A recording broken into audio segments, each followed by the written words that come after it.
Okay, are we live?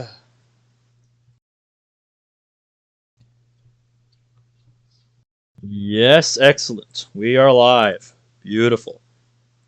Get out of here with that sponsored shit on my Mozilla homepage. So what's up, everybody? We are doing Doki Doki Isolation tonight. This was supposed to be part 2. I guess I should put Isolation Act 1 in the title, because this is only Act 1.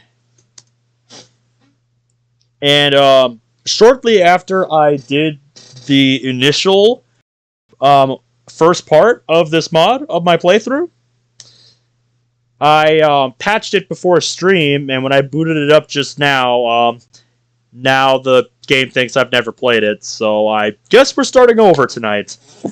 Oh well, what can you do? Also, been waiting for this. Woo! That's awesome, mate.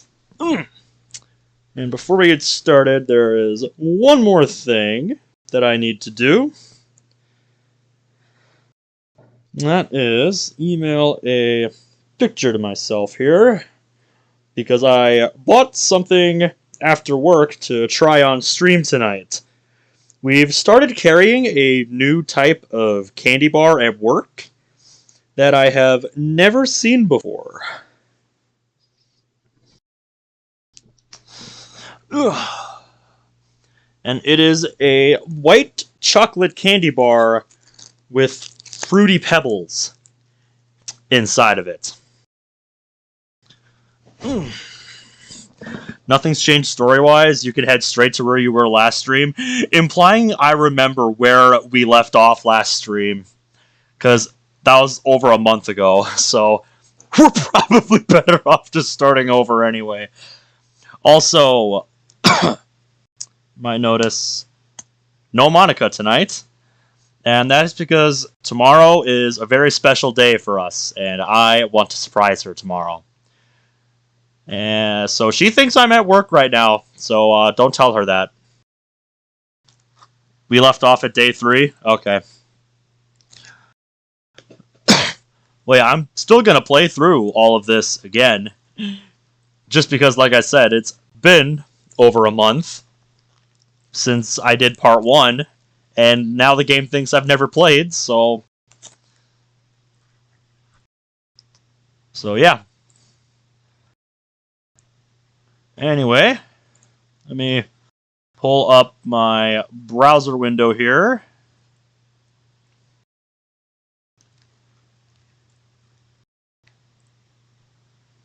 But yeah, this is what that candy bar that I bought to try on stream tonight looks like. It's a Fruity Pebbles king-size white chocolate candy bar. I've never tried this. Never had one of these. We just started carrying this like a week ago. But yeah, I'm going to try it. Grammatical errors haven't been fixed. More major errors have, though. Okay, that's good.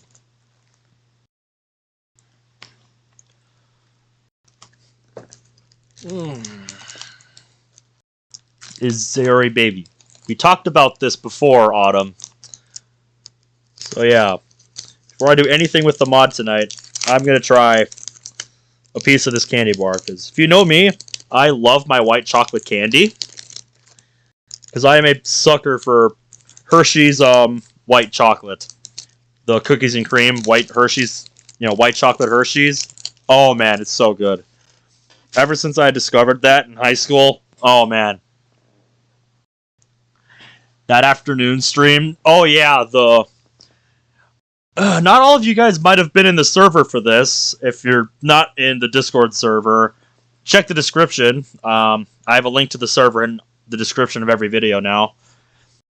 But yeah, last night, this man here, the Bradster, the fucking mad lad, got the mod Doomed by Design working. A mod that a few months back I tried to play on stream but could not get to work. So I booted it up before work today, and it worked.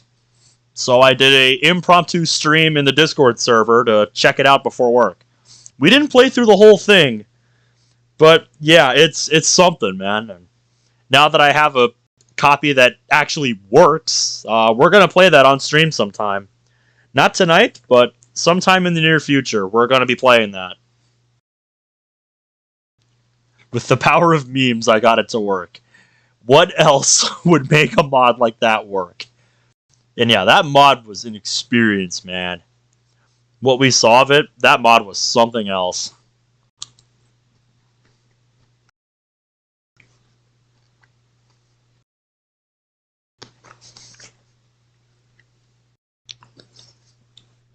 I think the white chocolate is about on par with Hershey's white chocolate, and yeah, this is a new way to eat Fruity Pebbles. I never thought I would be eating Fruity Pebbles out of a chocolate bar.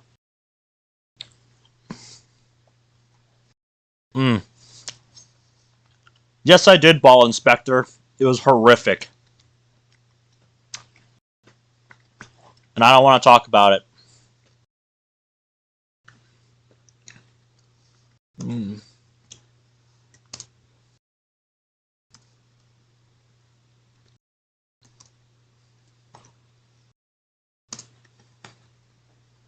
That was some horrific shit last night. No thanks. Goddamn. That was something else. I'm working on that, Monica Dev. I am working on that.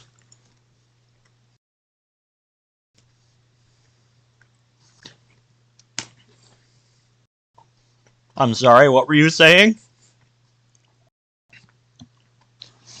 Yeah, I saw that before I went live just now. I saw you guys were checking something out there. That's pretty cool.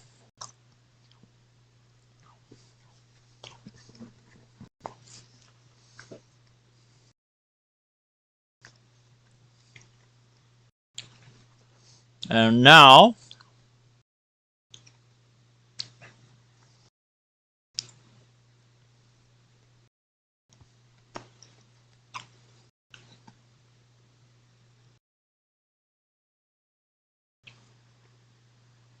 you had to voice act 3 women and it killed your voice? I bet it did. I bet it did. Anyway, Monica Dev, do you want to leave a link to the Team Just Monica server so I can put that in the DDLC mod chat and the DDLC mod chat? If you've been checking on the server, you'll know that some cool shit is coming in the Act 2 demo. I did see that in the announcements for Isolation. I did see that. Yep, you're just in time. We're just getting ready to start here.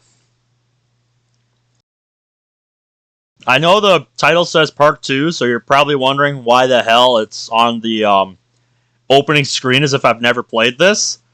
Well, that's because I installed a patch for this mod. Because there was a more updated version that released not long after I started my playthrough. And now... and now, after installing the patch, the game thinks I've never played it, so... We'll see if my saves are still there, and if they are, then yeah. And if they're not, then, oh well, we're just going to start over, and you're just going to have to deal with it. Because we got through, I think, the first 2 days the first time.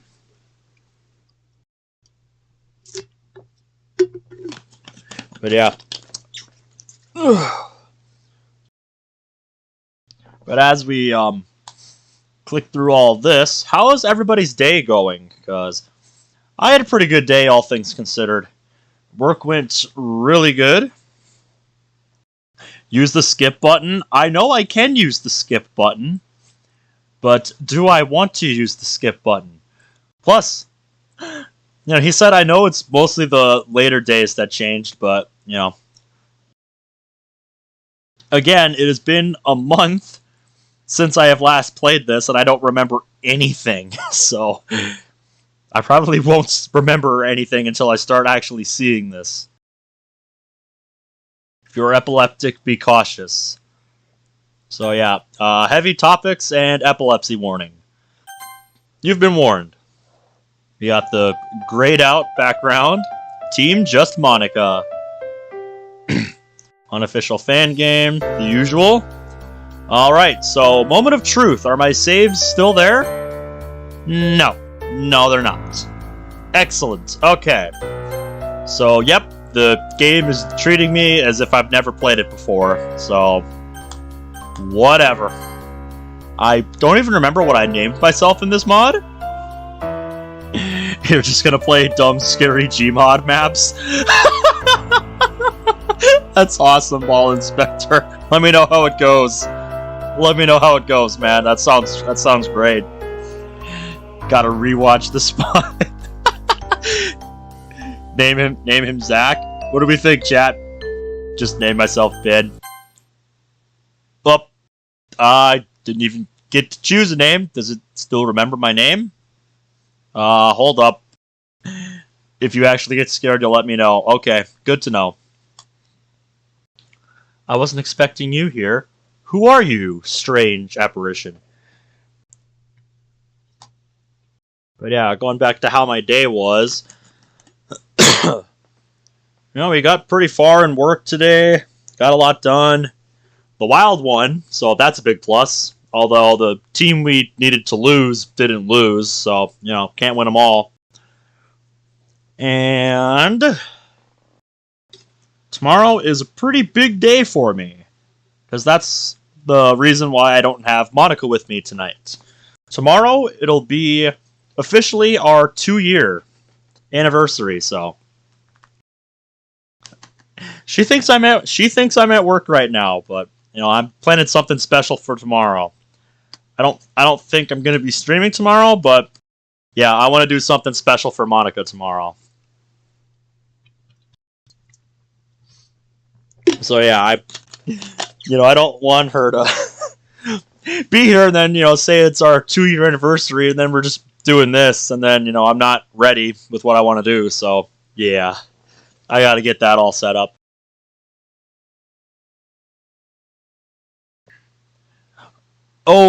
Oh, right. Is the name self-assigned? Well then, I have a question. What do you think fate is? Simple, right? The rules of your life, the direction it goes? It's not that simple. Fate is a story. It has a beginning, climax, and end. What of those who died to benefit the main story?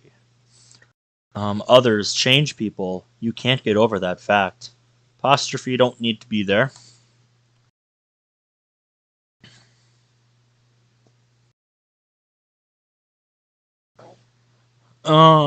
If I'm specifically correct, I'm more OG at DDLC since I've been a fan of both Base and Moss since launch.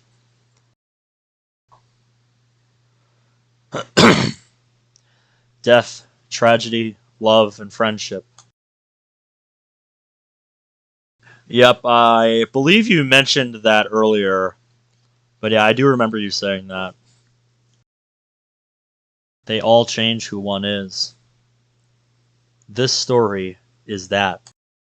This story will never be happy on its own. It needs others to reach a happy ending. Remember that. Okay, mysterious apparition. I don't know who you are. The other real highlight of my day is that I have been able to get through today while mostly staying off my meds, so I really think I'm at the end of whatever this is that I've been dealing with for however long. Why does this sound like a line from Berserk? I am not sure, Ball Inspector. I'm not familiar with Berserk. Maybe Monica Dev can answer your question. Because if you didn't know, them's the developer of the mod here.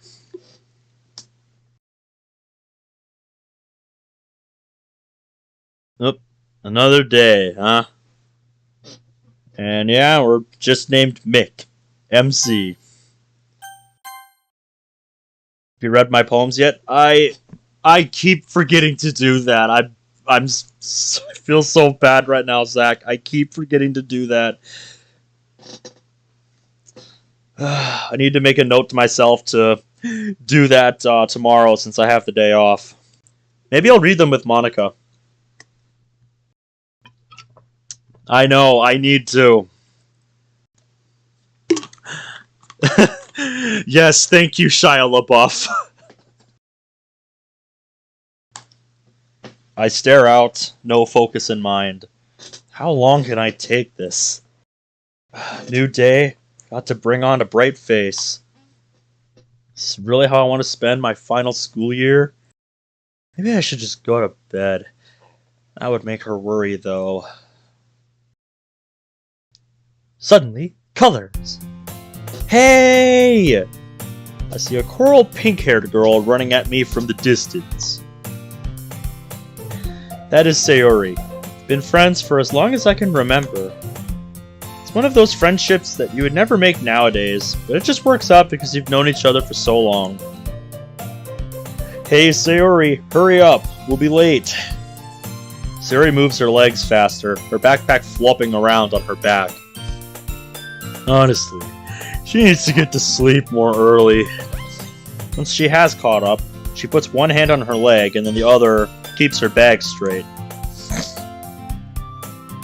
Why are we in a rush? She looks up at me, her chest rising and falling, bringing out each word with a long, drawn-out breath in between. You know if you get a couple more tardies, you'll be kept down a grade. Look at the time. I point to Sayori's right blazer pocket. Is that right, Autumn? Then you might like Ronald McOnepunch's new video, because he's playing the new release of Just Natsuki, and he posted his first video on that today. I will say that Ronald was pretty fucking savage in that video. I won't say what happens if you haven't watched it, but Jesus Christ. I was fucking choking on my dinner at what he did at the end of the video. Oh my god. I know that it's the pocket she always puts her phone in. The other one is normally reserved for snacks. I repeatedly tell her that one day she'll be caught. And she never listens.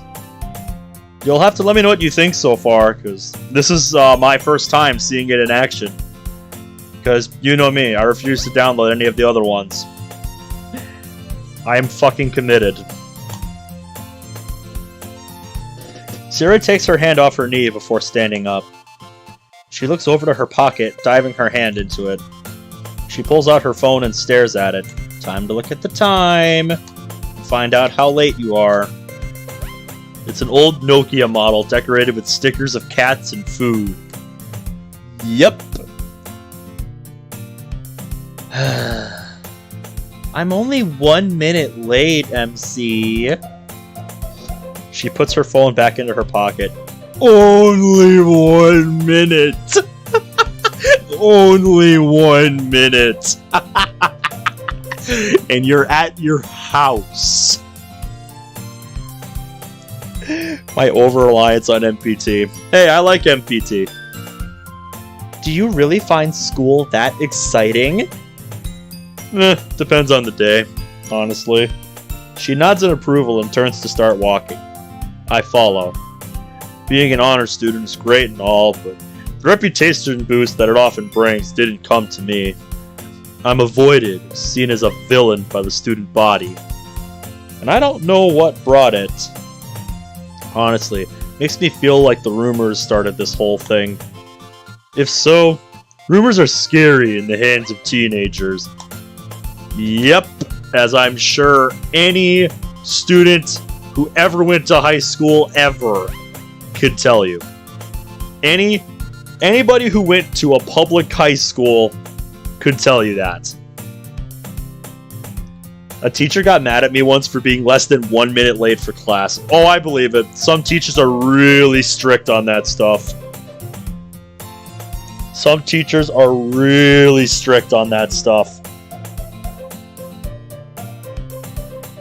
Sayori tries to pick up conversation, but I just want to stay in my head, so everything she says goes in one ear and comes out the other. I idly stare at the sky. This sky belongs to an experiment prison. Can't believe it. Yeah, I probably should have explained the backstory more, since it's been a while, but yeah. That's a thing. That's a thing in this mod. Yep, an experiment prison. Unlike most of the kids here, I was spared from the torment. I was lucky to be born into a family that worked and lived here. Since I didn't have any relatives, I grew up here normally, while I watched the people around me get scared of their own shadows. Sayori, unlike me, didn't have the same privileges. Yep, I played the demo for this a long time ago, and then yeah. Like, it's all still there in my head, I just have to unearth it. That's how my memory works. I wonder how she keeps her smile. Some people are just hopelessly optimistic. Like me watching The Wild. The bullying aspect goes away more through the story. Oh, I'm sure it does. If you meant on MC here, then... Okay. Good to know. But yeah. I'm not against showing that. The area around us became available about 5 years ago when the project director ordered for the subjects to communicate and live normal lives while having checkups every week. I think you mean to communicate, and yeah.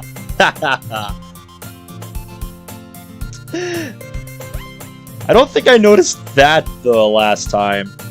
My parents heard the news and pushed the project director to allow me to come into the area. That's an extra E. Okay. My club? Something about your club, Sayori? Sorry, he was kind of giving us some backstory here. Huh? What'd you say? I'm spacing out. I respect the honesty, MC. I respect the honesty. I asked if you want to join my club. Club, huh? Sure. Are you sure? Don't you want to know what club it is? Literature club, right? I'm fine with it. Sayori looks at me confused. Yeah, she's like, wait, I thought it was going to be way harder than that. What? It wasn't supposed to be this easy. She then fist pumps. Oh yeah. I know, Bradley. As long as it's readable, you know, I can tolerate it, but I am gonna poke fun at it just because. It's how the mod wants me to read it. What can I say? Gotta make sure I'm reading things correctly. Why is she so excited by this? It's then my turn to give her a confused look, before I sigh and return to my thoughts. I wonder what will happen. Pushing that thought out of my mind, I continue my original train of thought. Though I can't keep my thoughts from going to Sayori. Sayori wasn't born here. She came to this facility at the age of 5. Her parents were killed in a car crash. She was terribly injured in the crash, but it wasn't fatal. Ah, I see. Yeah, that explains a lot. That's an important detail to know about the first 3 days here. So yeah, good to know. But, damn, yeah, that's a tragic backstory for Sayori here. Brought here at the age of 5 because her parents died in a car crash. My goodness.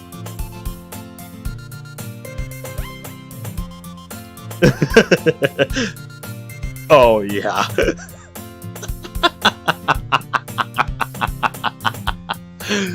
Yes. The line I told you not to take out of context. A distant relative admitted her here, and the rest was history.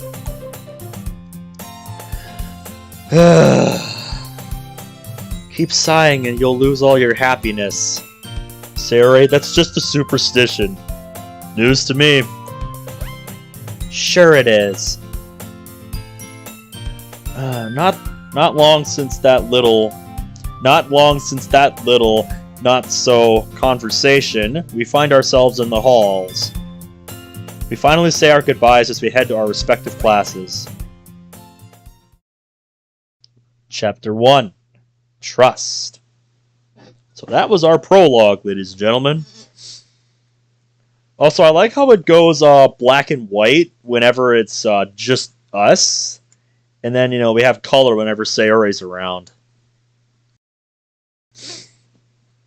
I wonder how that's going to change over the course of the mod.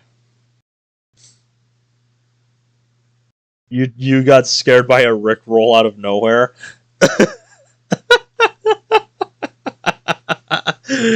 I'm mad that I fell for that and that I got scared by it. Happens to the best of us, man. Happens to the best of us.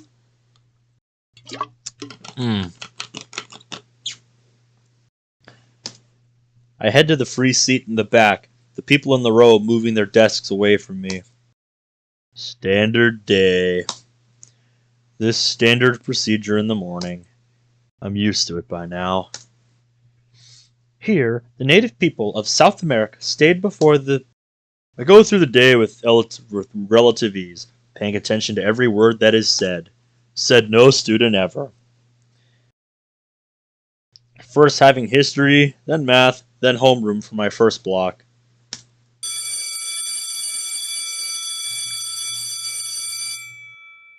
Lunchtime! I sounded like Homer. I wasn't even trying to that time. Don't need to wait for anyone, so I leave. I leave the classroom as the others funnel out before me. After grabbing my lunch, I walk over to my favorite spot.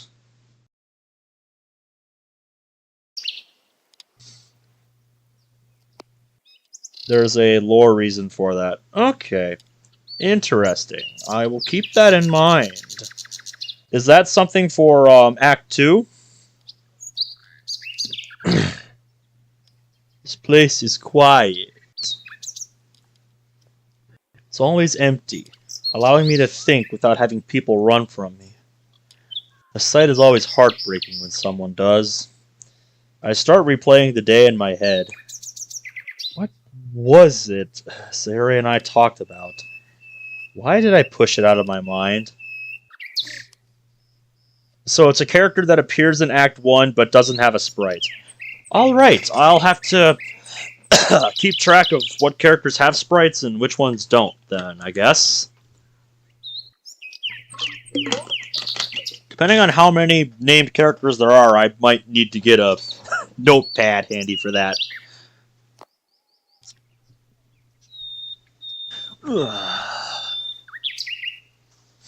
You were wearing a headset so I could hear better, and all I hear is never gonna give you up at ear blasting levels. Because they always gotta turn it up to ear rape levels of loud. I know how these memers are, man. Everything's always gotta be at ear rape levels.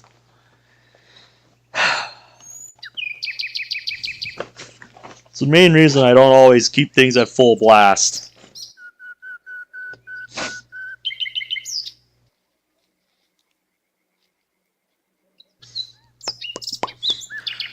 Much better.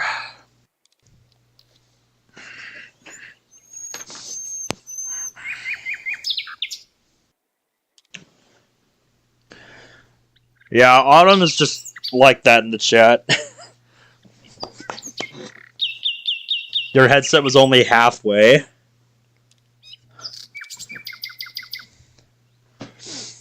Done with the first paragraph? Nice. Oh yeah.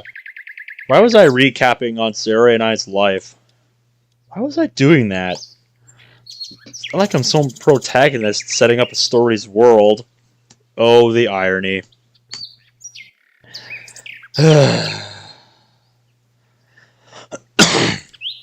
I sure do sigh a lot. Thanks, Captain Obvious. I grabbed my bento, grabbing it and using the chopsticks inside.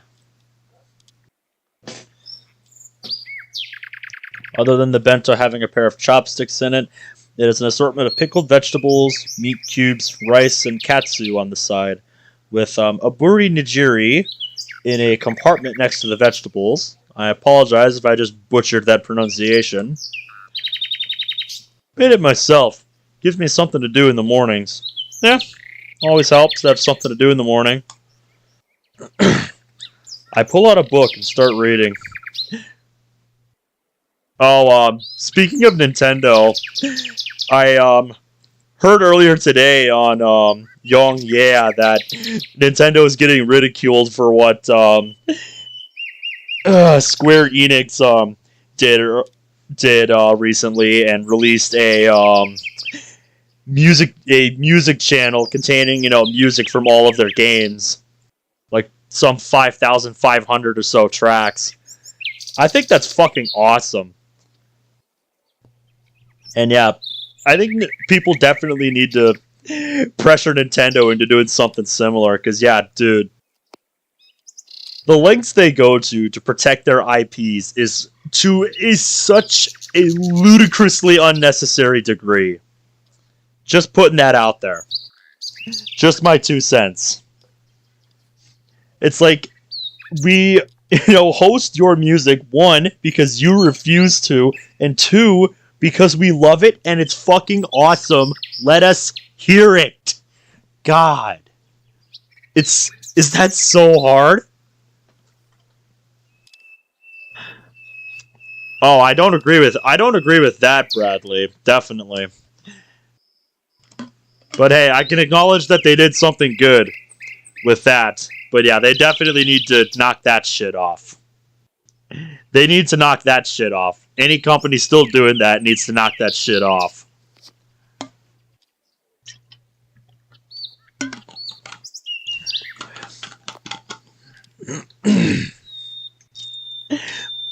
Oh, I know they will, Bradley. It's so ridiculous.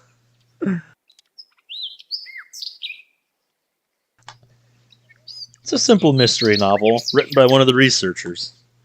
I heard she was blackmailed by her old colleagues and ended up joining the project. The outside world is weird. Can't be as weird as this, man. Get ready to read, but then a female voice distracts me. Ooh, this spot's already taken. Oh, it's him. I'll go find someplace else. I look up and see purple hair fly around the corner. Wait! She's gone. I messed up again. I sigh and continue my activities. I don't even want to read anymore. Ah, come on, man. Don't let it bother you. Oh, whatever.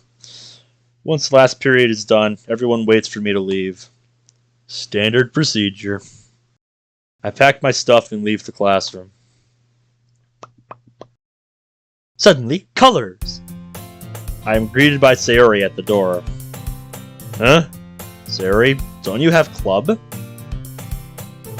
I scrunch my face in confusion. You said you would join this morning. So that's what I agreed to. Wow. I knew your memory was bad, but Jesus Christ.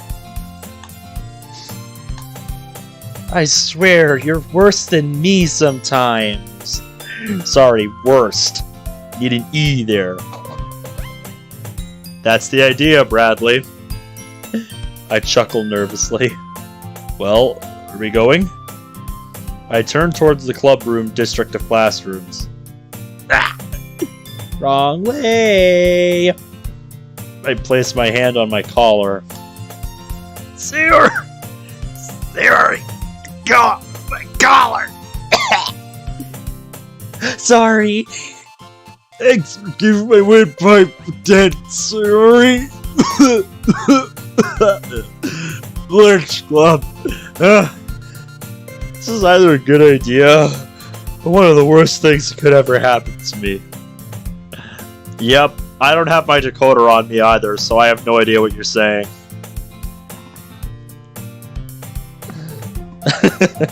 Sayori almost drags me across the school.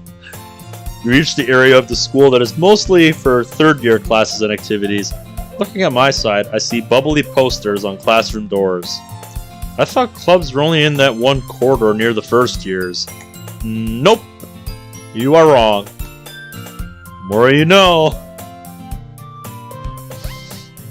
One club catches my eye. The debate club. I'm pretty sure Monica runs that club. Last year, she and I were fighting for top student in the class. She's a lot like me. She was also born here. Her parents are both scientists, both also well known. Pretty sure she was sheltered from the works of this place. Because of that, she thinks that everyone had the same upbringing as us. So yeah, that was one of the real attention grabbers for me in this mod when I first played the demo a while back. Is that Monica, for once, is the unaware one, the one that knows nothing. So, yeah, I thought that was a really interesting approach that I don't see many other mods take.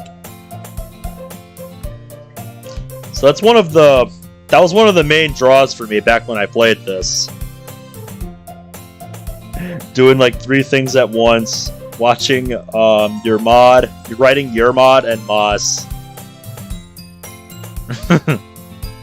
I need to find out where to get other scarves for Monica, because I want that. I did. Is it something in the server? But yeah, I just checked your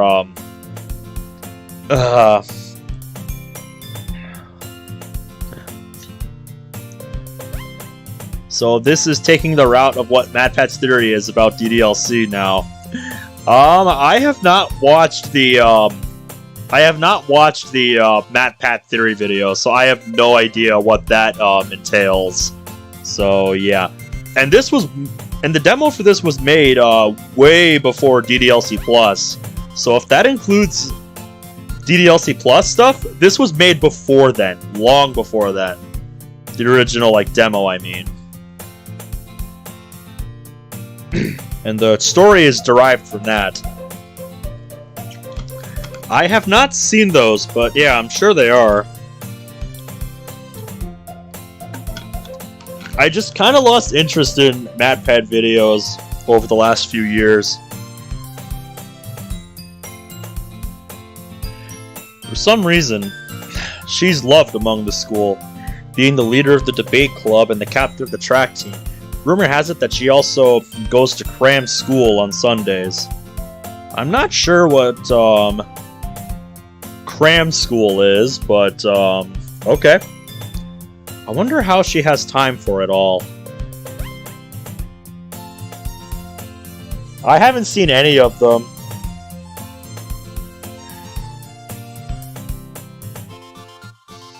You walk for a couple minutes until Sayori stops at the door.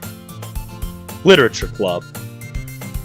The poster is decorated with stickers of books and cats. A member list resigns on the side. Sayori, Yuri, Natsuki, and Monica? My eyes grow wide. Monica's the leader of 2 clubs now? Sayori slams the rolling door to the side, making an audible cracking sound throughout the walls. Sayori, learn to chill. Use a little less force next time, okay? Jesus Christ. Sayori pulls me in, leading me to the front of the classroom. Gaining my footing, Sayori starts introducing me to the other girls. I turn and look at one of them. She notices me and cowers behind her book. Sayori can make a revolving door out of a normal one.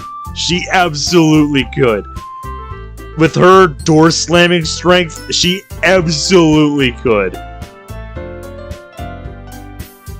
And yes, you're not wrong, Bradley, as we learned last night. So it could be worse. She is familiar. Yes, like we saw her earlier. I look over to the closet. A petite pink-haired girl stands there, giving me a death glare. Typical Natsuki. I did not need that today. Alrighty. I scan the rest of the room, ignoring the eyes on me. Monica. I watch her happily write on her paper. Didn't seem to be a paperwork. Maybe she's writing something? So, happily and missing S. Whoa, what? Just skipped over. Okay, those must have been automatic. Good impressions. Good impressions. Who am I kidding? It's no point in trying to make a good first impression. Hello, MC. I didn't think you'd come around. Don't scare me like that, Monica.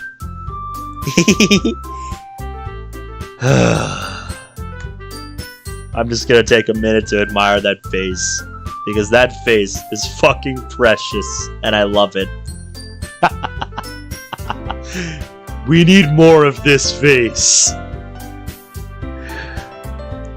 That smile. I will protect that smile. You will not hurt this smile. I will fight you for this smile. You never change. Monica. I think I forgot to mention, but Monica and I are like family. Yeah, that's one way to put it. Whoop, right. Desktop window manager. I need to get you to stop eating my memory. Alright, now I gotta minimize and reopen all my windows. Wonderful. So, one moment here. Forgot to do that before stream. You have a blushing sprite of Mani. I'm always down to see that. Vin Diesel arrived, guys. He mentioned something about being family. Yep, Vin Diesel in the house. We grew up together.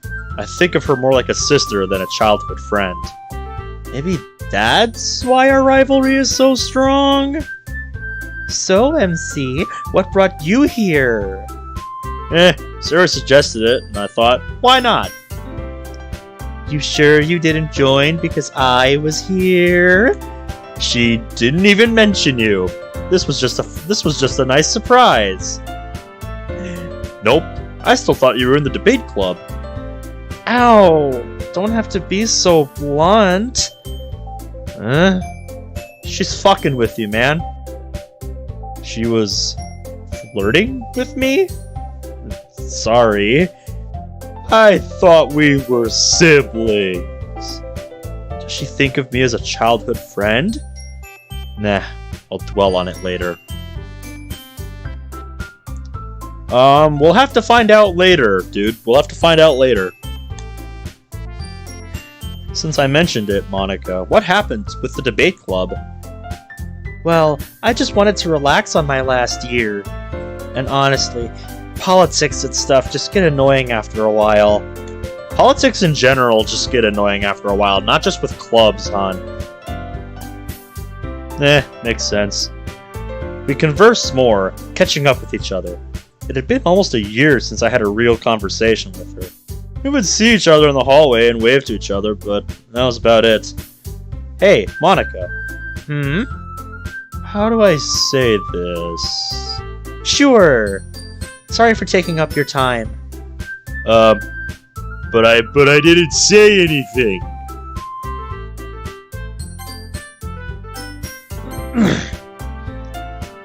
Gas prices have never been this high in years. Yeah, dude. It's setting fucking records. No, gas has never been this high, period. If I'm not wrong. Yeah, gas in the US has never ever in the history of ever been this high, if I'm not mistaken. In Europe it's worse? Oh, I'm sure it is. I'm sure it is. It would not surprise me the way things are going right now. I can't say you're wrong, Zach. I still refuse to believe that man legitimately won. You cannot fucking convince me that clown got 80+ million votes. You cannot convince me of that.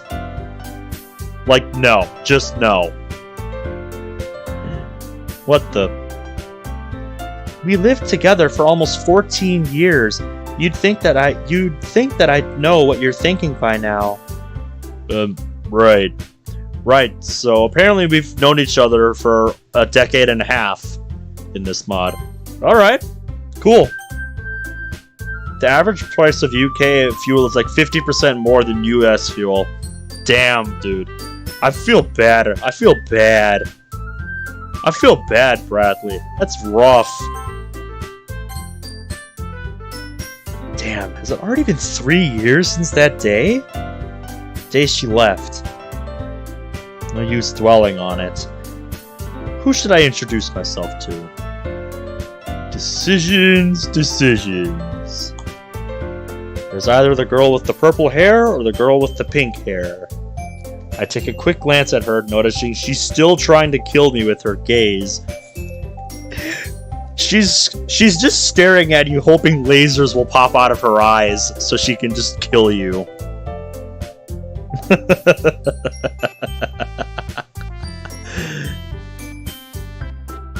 Yeah, that is true. I live in a more rural area, so public transportation is not an option here. You've got to have a fucking car, man. Where I live, you've got to have a fucking car. But yeah, I'm not gonna dwell on the past.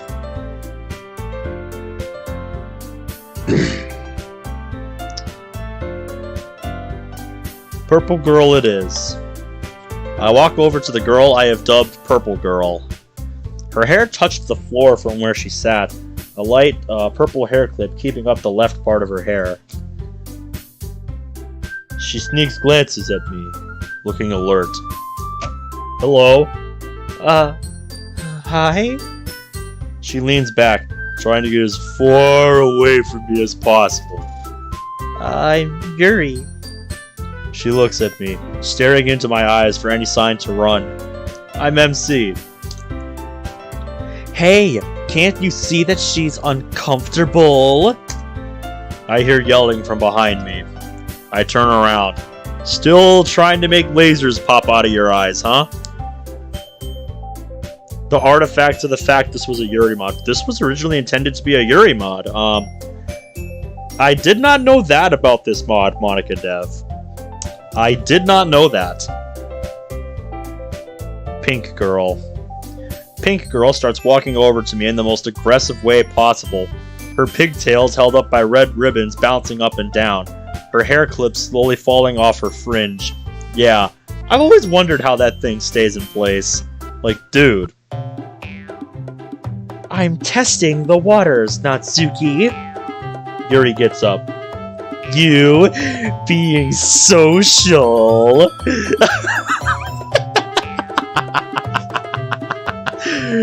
This is great. This is great.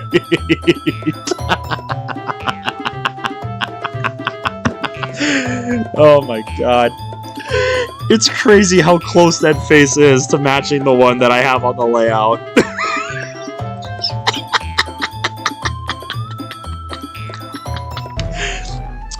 Am I talking to the same Yuri? How did this happen?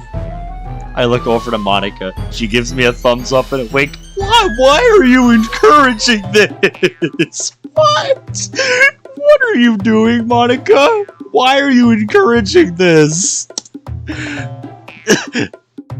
I saw that, Zach, I saw that. You're really forcing me to deal with this on my own, aren't you?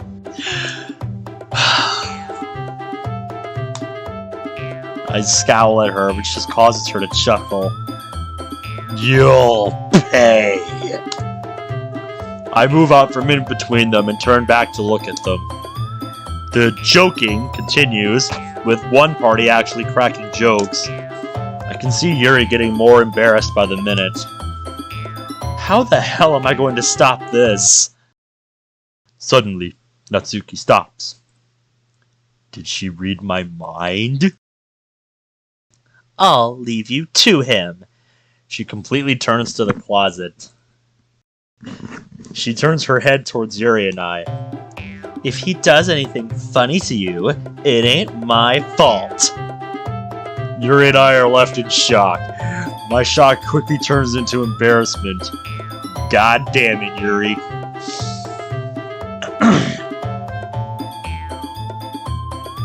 Yeah.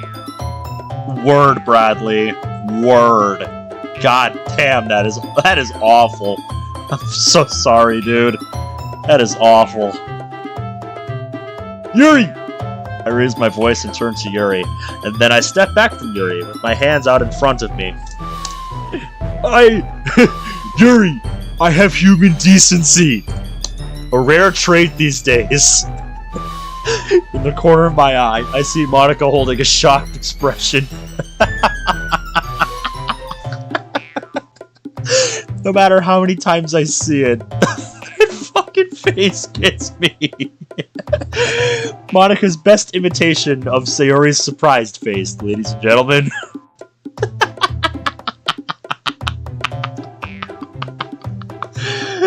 I love it. I love it. She finishes processing this and begins stifling a laugh. Noticing this, I eye her. You're really going to pay, little miss. Yuri, still in shock, retreats back into her book.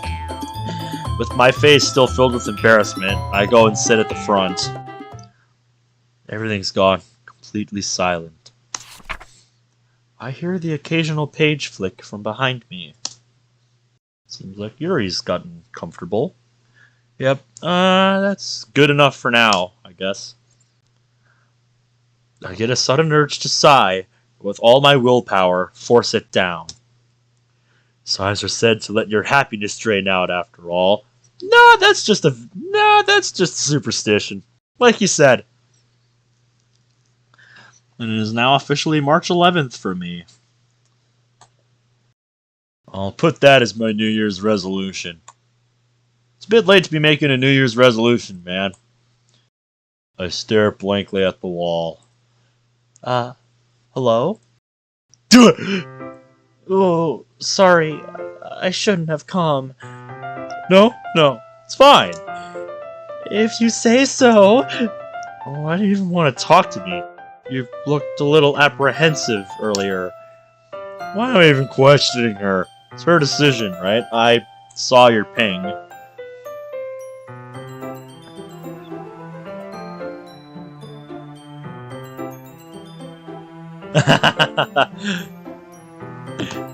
That is the perfect sprite to give head pats to.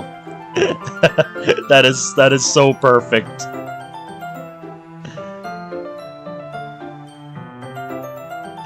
All the head pats, chat.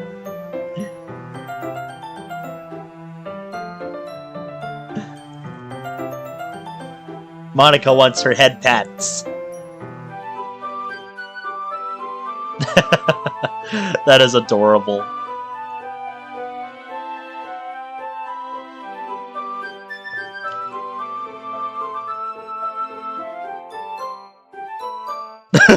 No, don't you fucking do it, Bradley. Don't you do it. Don't doubt others' resolve, MC. Put the apostrophe at the end there. So nervous. I thought I should give you a chance, like you did me. Somebody sent me a MP4 download. So that's why. Thanks. I appreciate it. So, what genres of books are you into? I know there's only a select few available because of our condition. I have a few books that came in recently for the guards to enjoy. I could lend you some if you would want. Oh, sorry, I was supposed to read that in MC's voice. My bad. Yep, I've guard privileges. Handy, especially if you're as book savvy as I. Though, you don't seem to be the person to like adventure. Adventure? Yeah, I'm an adventure and mystery type of guy. If you don't mind me asking, what draws you to it? Many things, really. With mystery, I like being forced to guess, wonder what's really going on behind the surface. Although it does limit the book's rereadability. But then you can find foreshadowing and clues to the climax. I stop for a second. Adventure is a little bit different. Just reading it gets my blood pumping.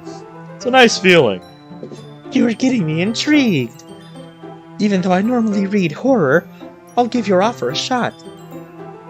Horror, huh? If you are 100% sure about it.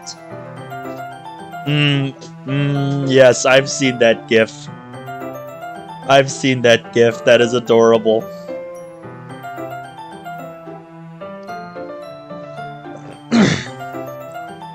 Yup.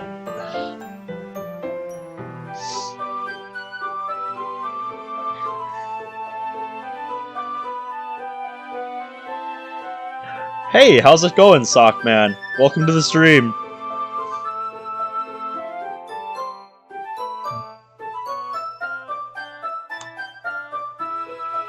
I dare you to show head pats on stream. Do it, you won't. No! No!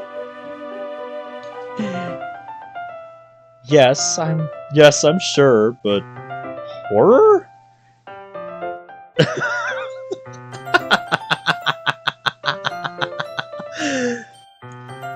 You don't seem like a person who would like horror. I like the way it changes your perception, and how it uses your imagination to throw you for a loop. It's amazing! She jumps in excitement. I can tell Yuri loves this subject. Yes, it is precious. It is so precious. I love it. She seems so happy when talking about this. I notice she's holding a book under her shoulder. Ooh, I'm getting too excited. No! Keep going! It's cute! I love it! No, don't worry about it. Okay. Oh, yes! Oh my god, yes. That is adorable! That is so precious and I love it. Why did you remind me of that, Bradley? Why? But is that book you're holding a horror book? Yes, it's my favorite, The Mirror. Though I don't think you'll like it. I'm sure I will. I won't know until I know what it's about, won't I? Tell me the premise. You're really interested in it, aren't you? Okay then, I'll tell you. She begins to explain the premise to me. It's a story about a married couple who tried to escape a prison. They fail, and the husband is hung. The wife is then locked underground in a room that only contains a mirror. She slowly loses her sanity, leading to hallucinations anytime she looks at the mirror. Frankly, it reminds me of a short story that I talked about with Monica once in After Story. I want to say it was called, like, The Yellow Wallpaper, or something like that. Yep. You got that right, Zach. You got that right. No. I don't trust it. She then uses her anger about her husband's death to... Oh, we're going too far into the story. Need a second O. Well, you've got my interest. I'll pick it up tonight. You don't need to. I know. I want to. Yep.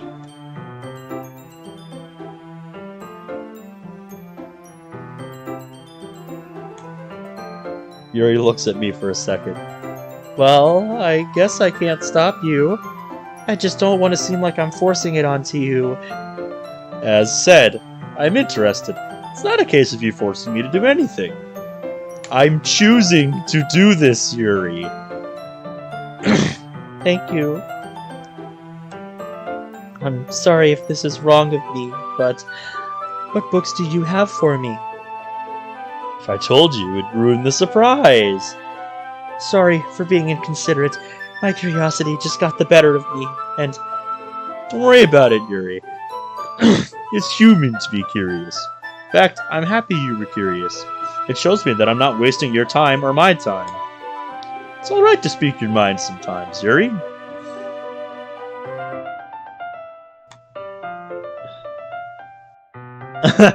Oh, I've had this pop quiz come up.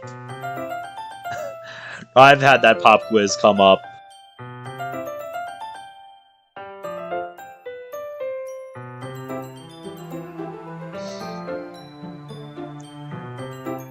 I think whenever that comes up, I usually go with C, because C is always correct. Thanks. I'll take what you said to heart. Yuri starts fidgeting. Yuri? Excuse me. She stands up, making no effort to push her chair as she runs to her bag. Yuri!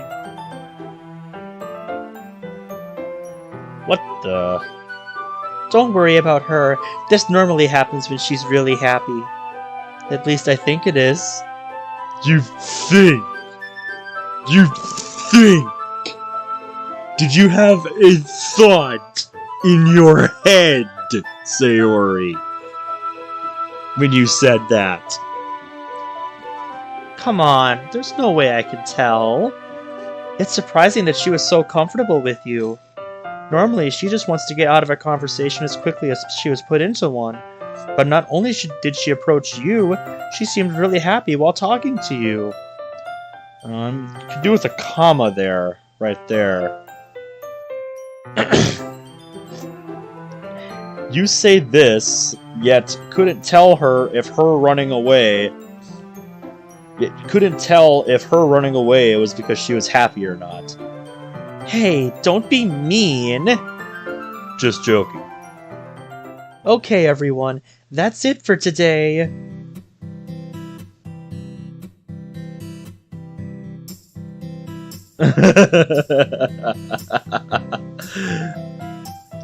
You know what I meant.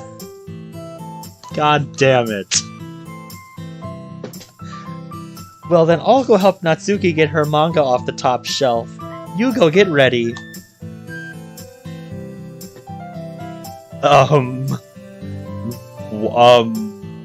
Why? Do I even want to know?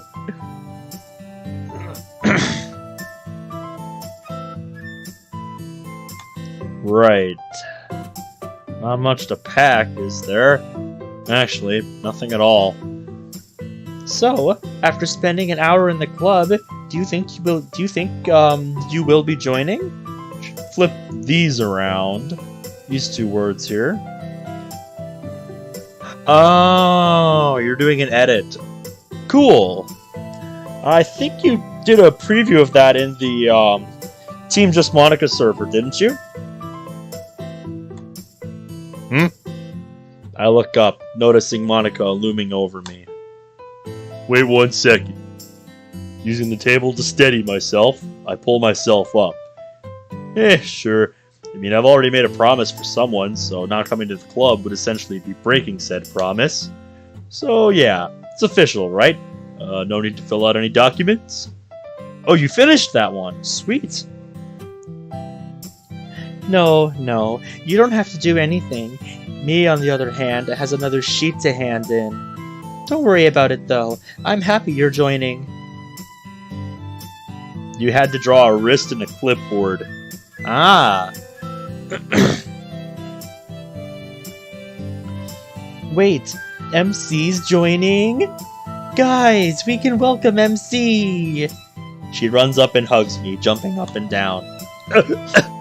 Say, hurry, go down!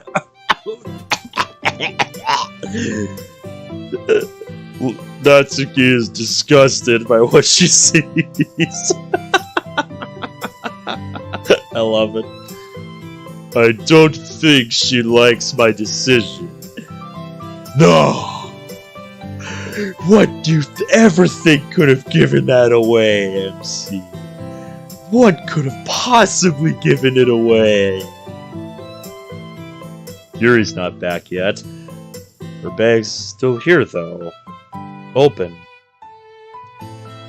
Natsuki joins us at the front of the room. Sayori stops jumping and lets me go. You're really letting him into the club? Haven't you heard the rumors?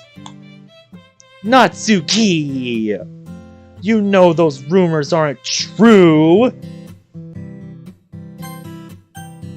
Wait, Natsuki, just give him a chance! Please. I've known him my whole life. He isn't like that. I swear. Natsuki seems to weigh her options. Fine! You're on thin ice! Yeah, I already figured that out, Natsuki. You don't need to tell me. She points at me. That's good enough, right, MC?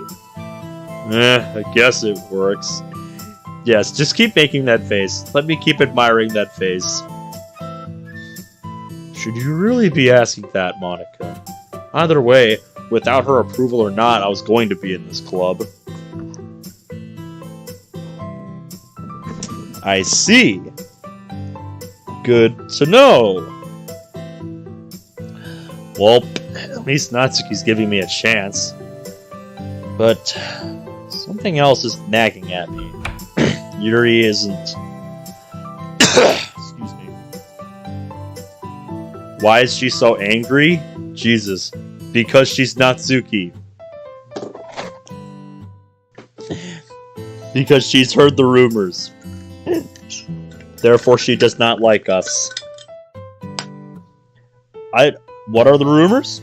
I don't know. We haven't been told the rumors.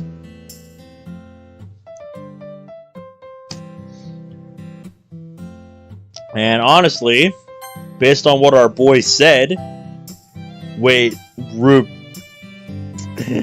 he's not even really aware of them. Yuri walks in. She's scratching her arm and seems to be in pain.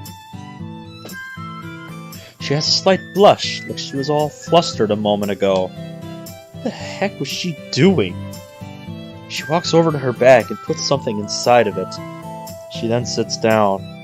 I turn my attention back to the front of the room, still worrying about Yuri. Monica then stands up. Okay, everyone. Now that Yuri's back, let's all talk about something. We all make our way to the front of the room, pulling chairs in so we can sit on them and focus on Monica. Yuri's still scratching her arm. So, I was thinking, I haven't set any assignments for the club. It's been more of a hangout club, so I was thinking, let's write some poems. Natsuki and Yuri are engulfed in shock. Why? It'll be a good icebreaker, since we have a new member. She answers that with a large smile on her face.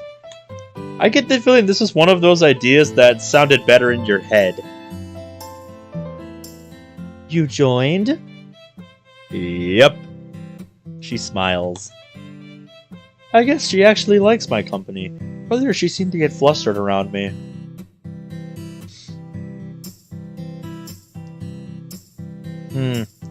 I remember the last time I slept on a couch was when my family and I were on vacation at the Wisconsin Dells. I remember sleeping on a couch and waking up in the morning with really awful neck pain. Like, just,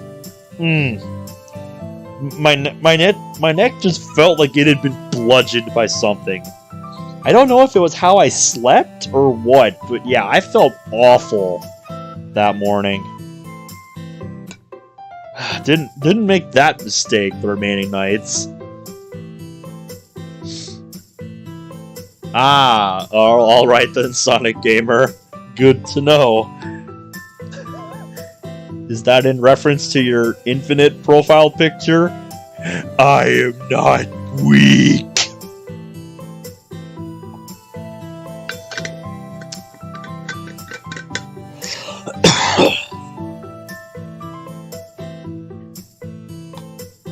Maybe Siri was right that, then again, she might be doing it to save my feelings. Missing an S there. Anyway, make sure you have a poem by tomorrow. Club dismissed. Everyone disperses, except Monica. She continues to stand in front of me. I'm looking forward to seeing how you express yourself, MC. Where have I heard this before? I'll try my best. You know I was a poem whiz in 7th grade. Then I'll be expecting a lot from you. Hey, MC, do you want to, I don't know, walk home with me? You know, because now you're in the club. Oh yeah, Sarah and I stopped walking together. We still walk to school together, but we stopped walking home when Sarah joined the club. Yeah, it would be pretty unreasonable of you to have to wait for her however long the club runs after school just to walk home with her. So yeah, it's understandable. Yeah, sure. Yay! Sarah and I leave the classroom. Maybe this was a good decision after all. I think it was. We finally exit through the gates. So... She ponders, looking for a conversation starter. How was the club? I knew she would ask that question. I knew this day would come. It's good. Thanks for introducing me to it. I smiled to myself. She looks at me surprised, and then she gives me a smile. It's because of the girls, isn't it? My smile instantly fades. Get that cheeky look out of here, Sayori. This has nothing to do with it. Really, Sayori? What? I'm just stating the obvious. Okay, Little Miss Sarcasm. She thinks for a second. Virgin MC, yup.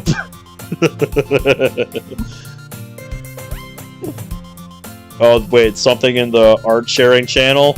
Alright, hold on. Let me go up to art sharing. Let me delete this and re-upload it. Is it the one at the bottom of the channel? Alright, let's see. Hold on, I need to zoom out so I can see this on my browser. Alright, here we go.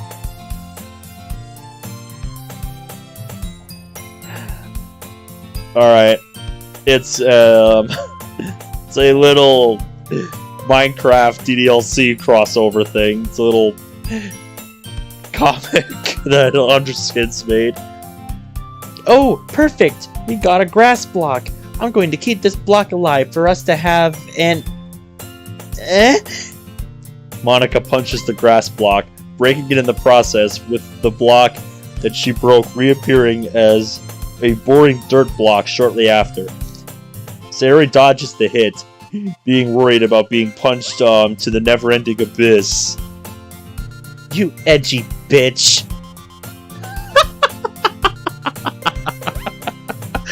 You just had to ruin their Skyblock world, huh, Monica?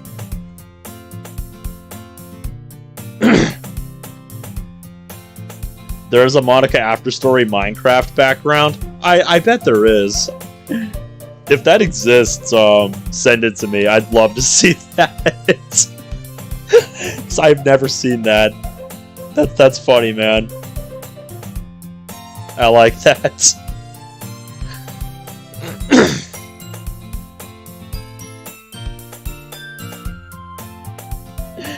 Okay, everyone on a different piano. Oh shit, that was Abyssal doing a remix of Okay Everyone. Cool.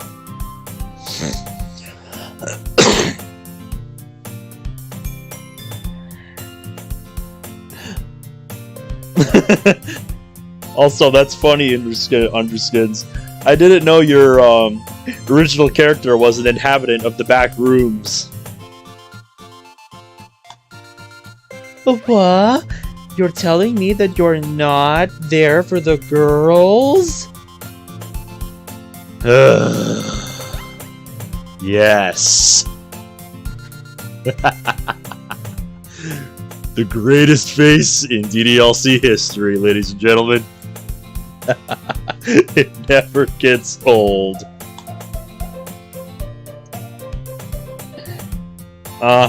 Because he clipped in real, because he clipped through a wall in real life. He clipped out of bounds in real life. That's how you get to the back rooms, right? Well then, why else would you join a club filled with girls? You really think I'm thinking about a soulmate? Especially when we are in a situation like this? I wave my hands all around, allowing Suri to show what this is. She looks kind of disappointed. Wait. Still, tell me the reason. You're not gonna give up on this, are you? No clipping through McDonald's to steal McNuggets would be epic? Hey man, I gotta have my chicken nuggies. She really wants to prove me wrong, doesn't she?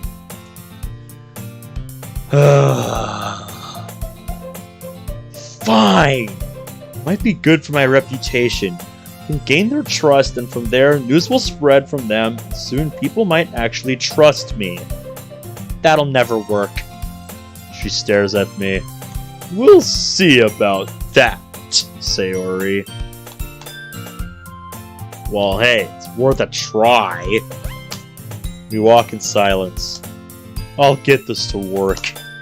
I'm just wondering, will going through this ruin my friendship with Sayori? Or will just being in the literature club do it? Oh yeah, I was gonna go pick up that book. Hey Siri, can we head to the library real quick? Huh? Oh! Sorry, I was spacing out. What was the question? This is payback for earlier, isn't it, Sayori?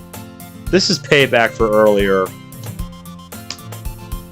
Can we make a detour to the library? Of course! I'm glad you're committed to being in the club. Why wouldn't I be? It's been forever since Sayori's been over at my place. Pinged you your 6th poem. Okay, that's what the ping was. I was about to go check that. Poem showcase.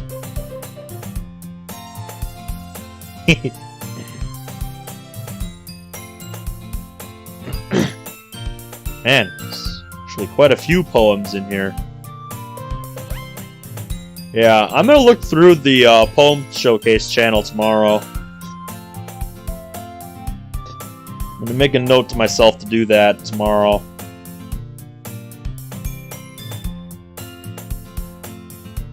It's been... right. So I don't think she knows I've become a reading machine over the past couple of years.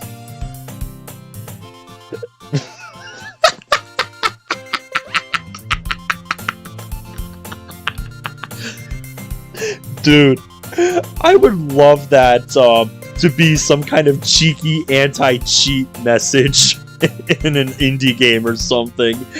That would be fucking hilarious. I can't be the only one who thinks that would be funny, right? Seeing that in a seeing that as like an anti-cheat message in a video game, that would be fucking hilarious. I never took you for the reading type. Well, if you came over more often, you'd see the huge bookshelf in my room. What? Is Sayori confused? There is so much I don't know about you!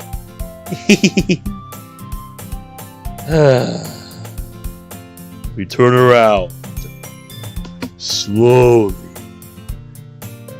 I don't normally come this way. The guard library is on the other side of town.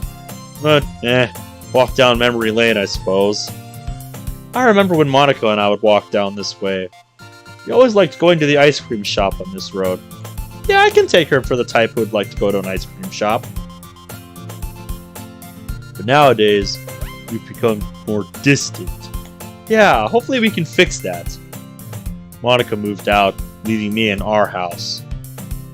She became the popular girl, while I became the delinquent. Oh boy, would I kill to take her spot.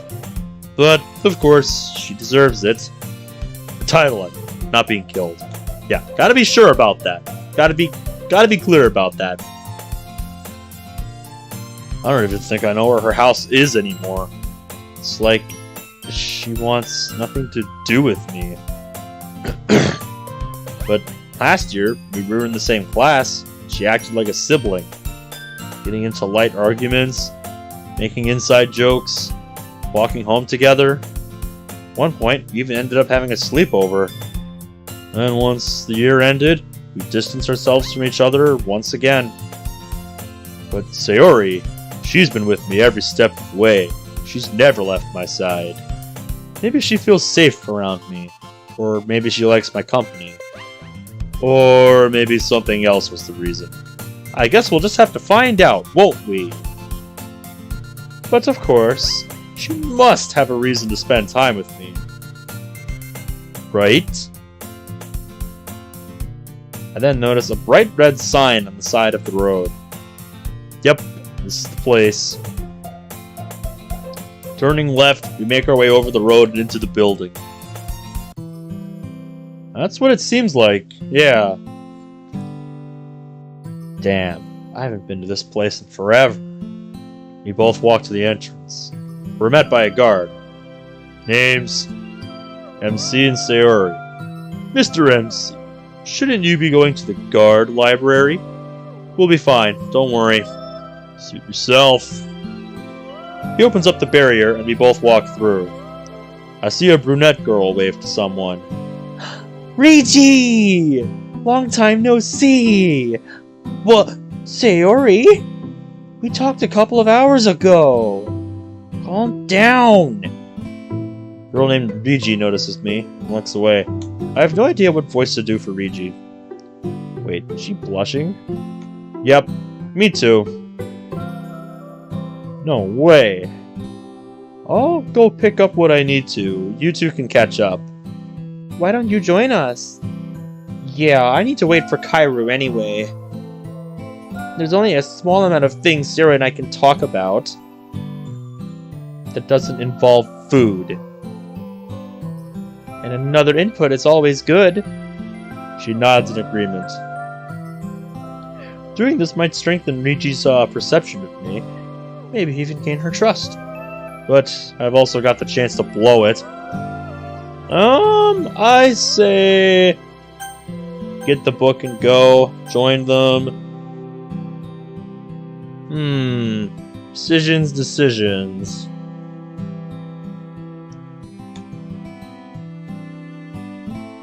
I'm sure Sarah would like us to join them, especially since she knows them, but part of me wonders if we should just get the book and go, since our plan was to just, boost our rep through the club. But if this goes well, this might help. Food is how you make people like you. If someone gave me a pizza, I'd take it straight away. Pick top, join them.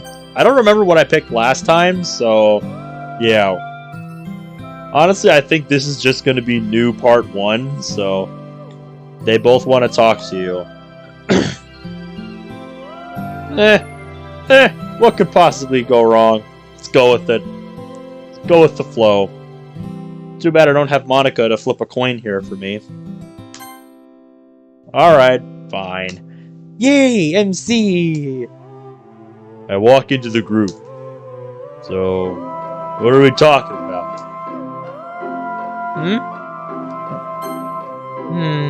Oh, what about that new show that just released?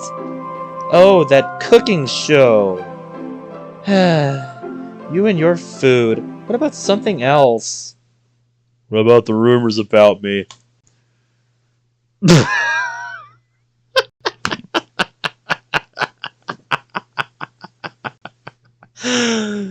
Oh my god.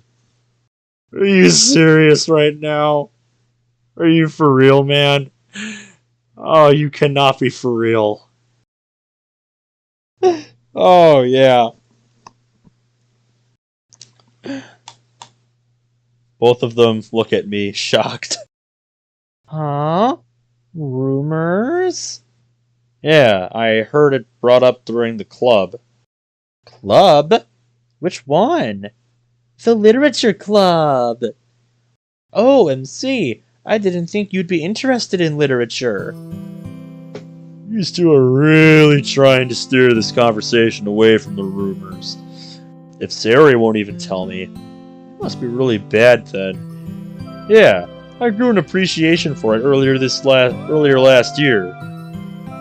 Let's just roll with it. Yes. Good idea. Talk about this later, okay? Talk about this later. When you're not trying to be social. Talk about this later. If it's that bad, it might be best I don't know. Might hurt me in more ways than one. I'll make sure I get an answer sooner or later. Wow. Actually, I might check out the Literature Club soon, once I get the time. Always being pushed around by my brother. Oh, I'm so sorry about that. It's not your fault, it's mine. But it's fine. Let's change the topic before Sayori ends up crying. Wah! Nice one. You know, Sayori, the one thing I hate about you is that you worry too much for others. Think about yourself once in a while. Your well-being is important too, you know. Hey, Rigi! I'm finished. Let's go. Who goes there? I turn towards the noise. Oh, hello there. A boy is at the door. Wait, he's still in his school uniform? Either he doesn't have a part-time job, or the guards don't treat him nicely. Poor guy. Ah, crap. Sorry, you two. I gotta go. Sayori unstiffens and sighs. I hate him. He's like the big school bully. And I hate the rumors about him. Something about his hair color being the blood of guards. I'm pretty sure he just made that up. That doesn't look like blood to me.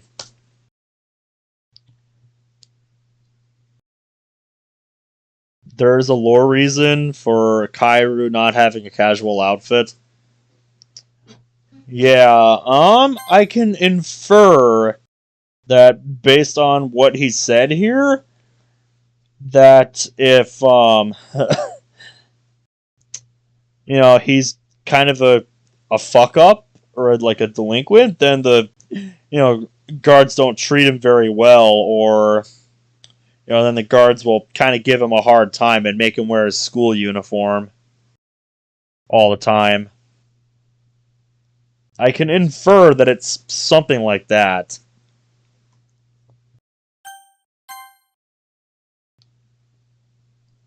Then why does Rigi hang out with him? It's not that? Well, I guess we'll find out as we go then. They're siblings. Oh. Yep, the gears in his head are starting to turn, ladies and gentlemen. The gears in his head are slowly turning.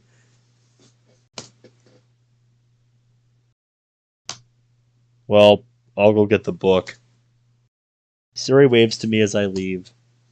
I walk over to the horror section.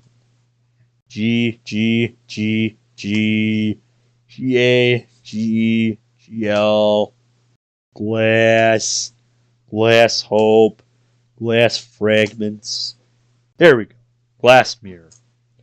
Grab the book and check my pocket for money. I find a 1,000 yen note. That should be enough. I pick up Sarah on the way to the counter. Paying for it, we both leave. A familiar street. At night. Sarah's been really quiet. Probably because it's late? Yeah, I mean, how long were you at the library? My god. She isn't doing her normal skipping. Does she still have Kairu on her mind? I'm interested about the guy, but I think it's best if I don't talk to her if that's the case. Might be for the best.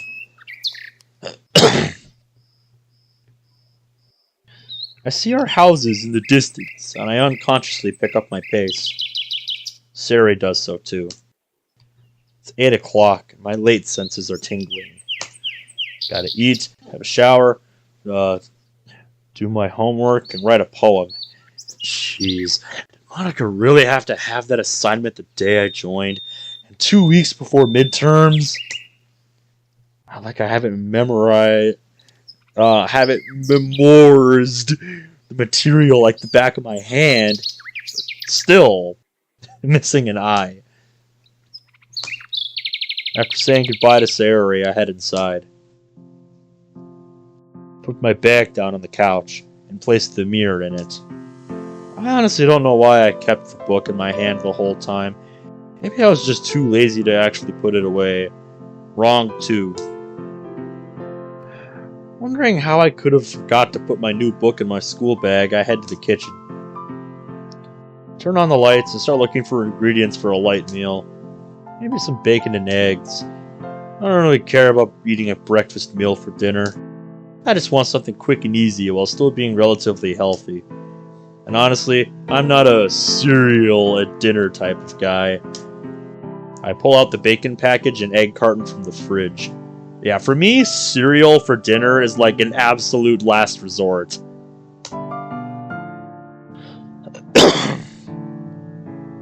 Pulling out 2 pans, I crack the egg on one plate and place a couple strips of bacon on the other. As I watch the breakfast meal sizzle, I start thinking about my poem.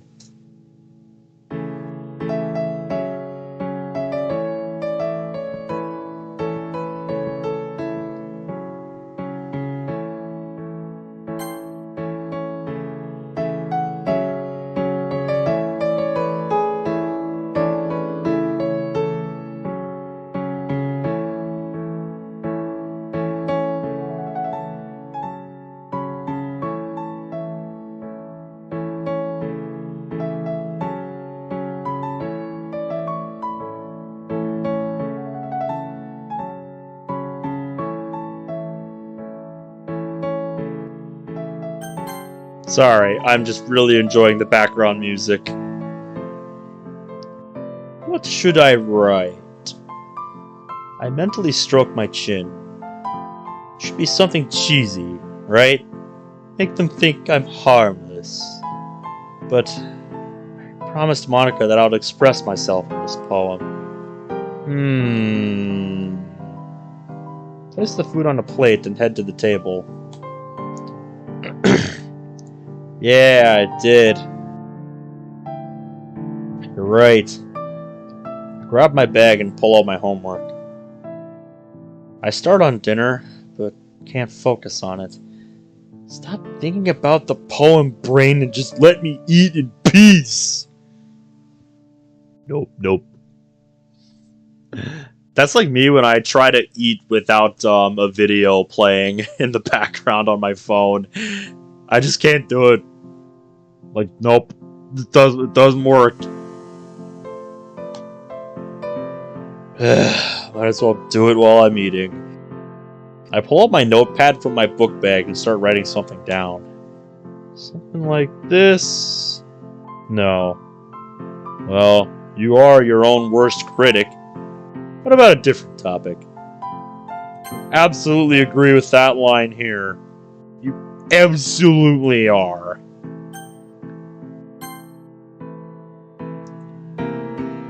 That might work. I purse my lips as I judge my work. Not the worst thing I've made. I unconsciously take a bite out of my bacon. Cold. And that should do it. Taking the last of my notes for a book report, I slump over.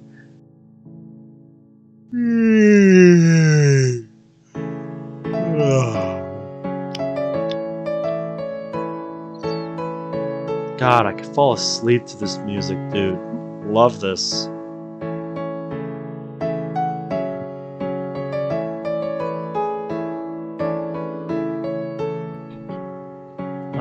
Love it. Damn. I probably should go to sleep, but I'm not going to go to sleep because that would be bad if I fell asleep on stream. Groggily pushing off my seat, I beggin, pulling off the sheets of my bed. I didn't realize I was in aisle 8. Because we have a particular dog treat with beggin proudly displayed on the bag. Oh yeah, the book's for Yuri. I walk over to my bookshelf and pick out some of my favorite novels. I guess when you have such a grandiose, what the hell am I saying? God, I'm trying to sound smart, but I don't even know if I'm using that in the right context. But yeah, I guess when you have such a, massive bookshelf, you have to show some pride in it and call it your bookshelf, because it is a depiction of who you are as a person. You just drew the finest hips imaginable. Is that right now? Is that right, Monica Dev? Also, God, I don't know why I committed to that bit, but God damn it, I did. As well as a couple of horror novels. I dropped them off on my desk before walking over once again to my bed. Peeling off the sheets, I hop in. Tomorrow is another day. Yes, it is.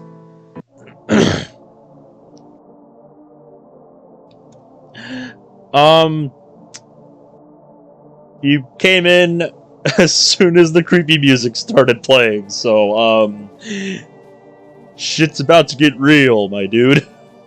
Good to see you, though. How was your day? It's the girl Psyche at. I listen, my hand mindlessly drawing on the ground, moving dust around. Monica sits next to me, her face buried in a book. It's getting to 10%. She's doing the best out of the others. I didn't understand what they were talking about, but I was intrigued nonetheless. So, is she set up? Oh, really now? Huh? Yes. Great! The two scientists walk up to the window. I join them. A girl sits strapped to a chair. She seems young. Her coral pink hair glistening in the dark room, her red bow faintly visible. Since a big chair is in the way, I can't see her emotions, but it seems like she's screaming. Why is she screaming? As fast as it stops. Big burly-looking people in camo uniforms pull her out of the chair and walk her up a ramp. People open the door next to me, and I leave through the door next to it. I follow. Yep. That's right, yep. I wonder where this will take me.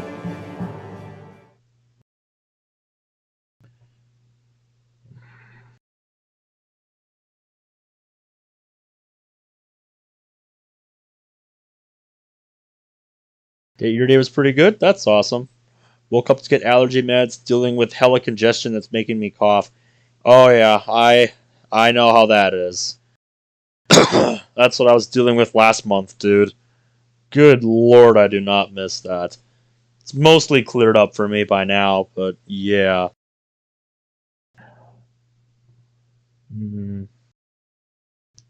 Chat publicity is Logixel Shift. Good to see you too, man. Good to see you too. Heard you were showing these gents in the server a bit of the fruits of Grisaya earlier. It's pretty awesome, dude.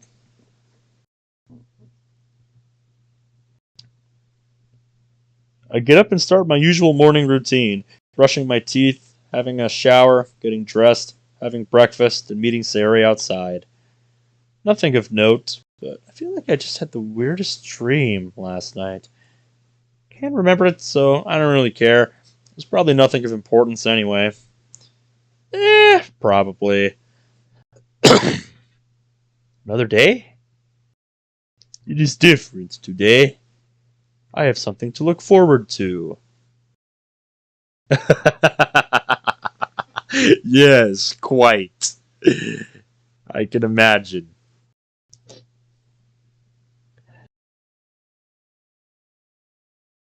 Oh, you switched from sprint to straight talk. Nice. Nice. How you liking it so far?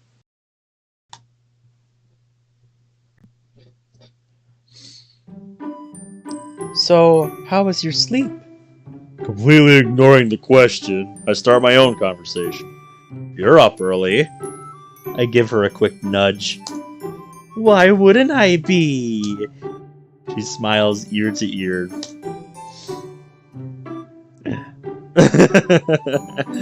Yeah, keep working on that edit, Monica Dev. I'm gonna be curious to see how it turns out. It's your first official day in the literature club. Did you forget? What? No. She turns around. Let's just get to school before you find another way to tease me. Speaking of IPS, who remembers Ajit Pai? That sound... ISPs. That sounds vaguely familiar, but I feel like I heard it out of context. I bet it does, dude. Especially the way things are now. You gotta save money wherever you can. I head to my class, books in hand. I open the door, giving a quick nod to the teacher, then go sit at my desk. Everyone moving away from me like any other day.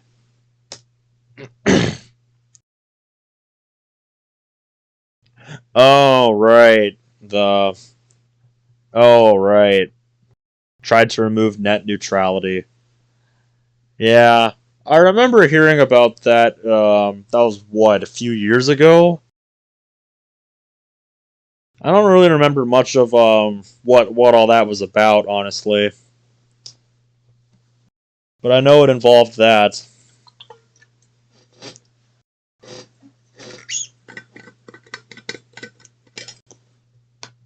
Right, I remember that was a whole ordeal a few years ago, but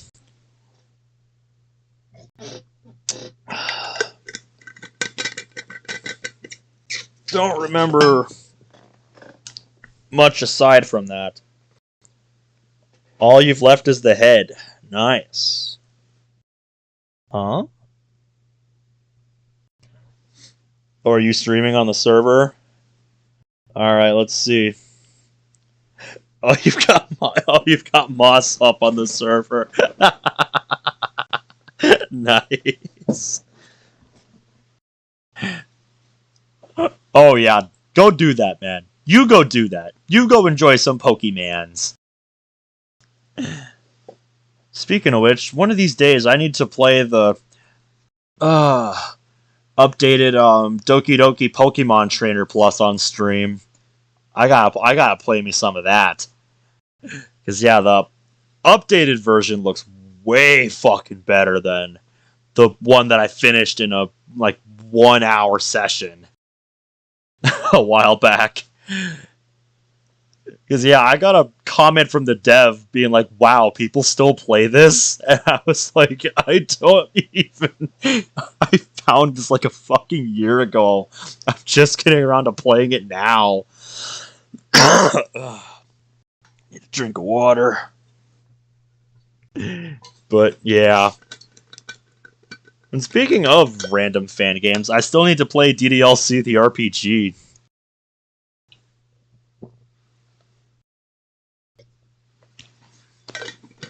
Yes. Yes, keep rubbing it in my face, Zach. You can play hard on Friday Night Funkin'. I'm impressed. Because I can't do that.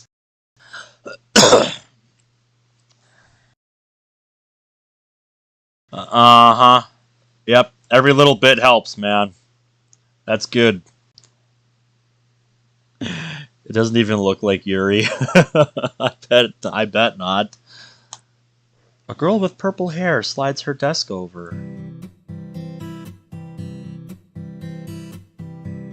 Hi, MC. Oh, you use WASD? You were 30 seconds from beating Crucify on DD Takeover. Once. Once. I almost beat it once. Out of how many tries?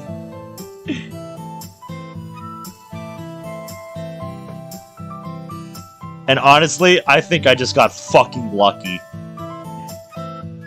Because honestly, that's what it would take for me to beat anything in any Friday Night Funkin' thing on hard. An insane amount of luck.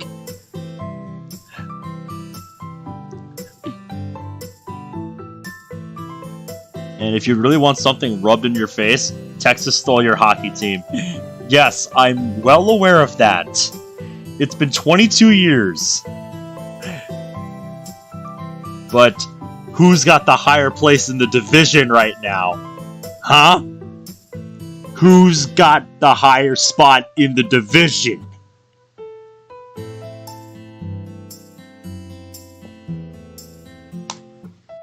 Mind if I sit next to you? I meant out of the Wild and Dallas. But yes, you are right. I was hoping the Blues would lose tonight because we also play tomorrow. But no, the Blues the Blues curb stomped the Rangers tonight. It wasn't even fucking close, dude. The Blues just fucking went to town on the Rangers. It wasn't even close, dude. 6-2? Like, ugh. As soon as I saw the score at the end of the second for that game, I'm just like, well, fuck you too then, Rangers. God damn it.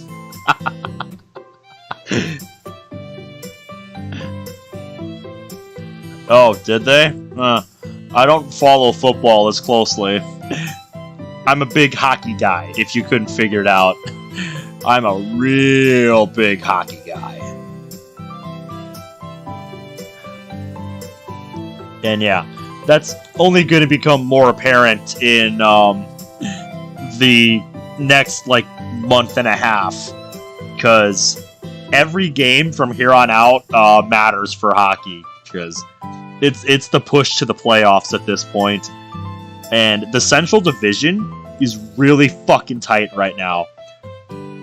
Like, there are 4 teams battling for the last 3 spots in the Central. Because nobody's going to fucking catch Colorado. Nobody. The Blues are the closest team, and if the Avalanche won tonight, then they're at 89 points in the division, and the Blues are at 73. Nobody's fucking touching Colorado. And I genuinely feel sorry for whoever has to go up against the Avalanche in the playoffs, dude. Because they are just gonna get fucking smoked. I love that outfit. If you mean the one she's wearing on the stream, then yes. Yes, she looks amazing.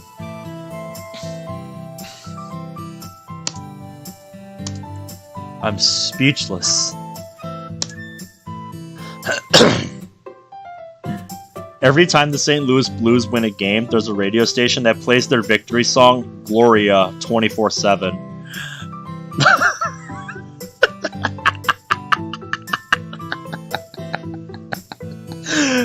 Okay, I didn't know that. I bet if that's true, mate, then I'll bet you that radio station just played that song all fucking summer long the year that they won the Stanley Cup until the next season started. If they didn't, that is disappointing, and I want a refund. I met this girl yesterday, yet she wants to sit next to me. What is this feeling? I'm being accepted. Not at all, Yuri. I give her a smile as she finishes moving her stuff to the desk next to me. It's good to see that she's taken my advice to heart like she said she would. Yuri takes a seat, flicking her hair over the back of her chair. God, she's beautiful. Oh, so this is the Blues victory song. I'll listen to it later. Good to know. Also, what are you doing with Monica on stream? I'm just curious because, you know, I can only see the preview image. But yes, many, many, many roses. Oi, horny thoughts, be gone!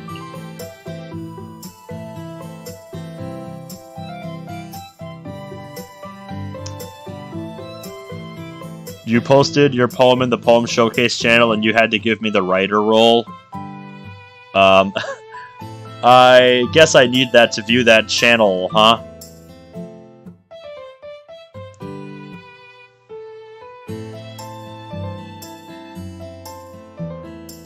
I guess I do. I hear people around us talking and snickering. All right. The teacher booms, catching everyone's attention, saving both Yuri and I from the torment of students talking about us. Me versus the horny thoughts. Battle of the century. The first block goes by with a breeze. I helped Yuri whenever she needed help and conversed in between classes. She really seemed to open up to me. My plan is actually working.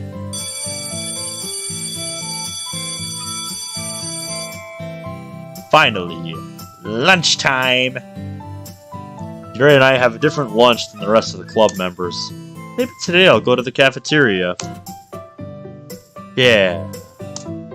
We both head out the door. What's it about? Just out of curiosity. I'm not familiar with Arcane. I mean, I'm familiar with arcane magic, but if it's a show... I don't know anything about it. Yuri walks next to me as we walk through the corridors. Since I wasn't familiar with the placement of the cafeteria, I just followed the crowd. Yuri was still following me blindly. I guess she really does trust me. Whoop. Walking over to the table in the corner, Yuri and I take a seat. I pull my bento out of my bag and look at Yuri. Hey, Aren't you gonna go to your friend group? I don't have one. She says, sliding in front of me. Yuri pulls out a book, staring at it while eating oh man, that that is a hilarious typo. While eating her at her bento box, chopsticks in hand. Yuri?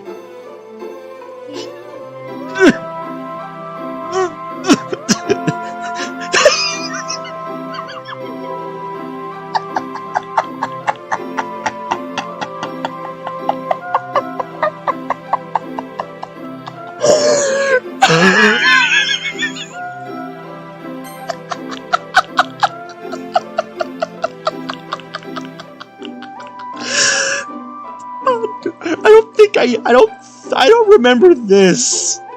I don't remember this from last time.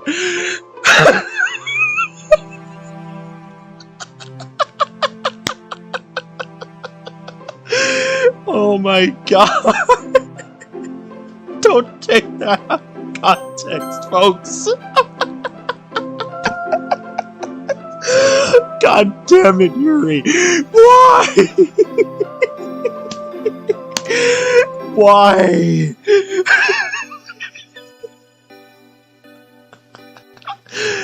Oh my god. I need to move on. Oh god. Okay. I need some water. What happened? You missed a hilarious fucking typo, Bradley. Or not a typo, but an extra word. You missed a fucking legend of a moment, dude.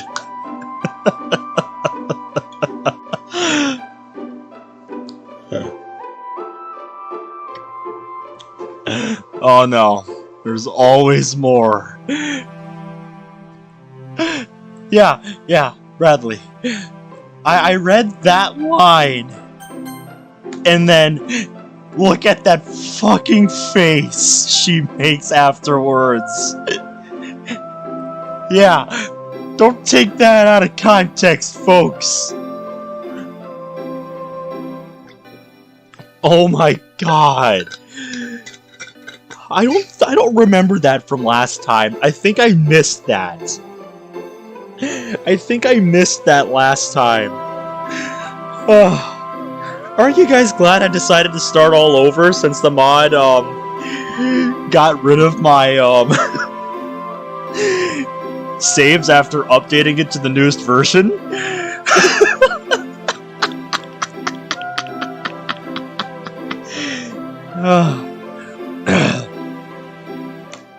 Anyways, I didn't know Netflix did a original series based on League of Legends. I might have to check that out.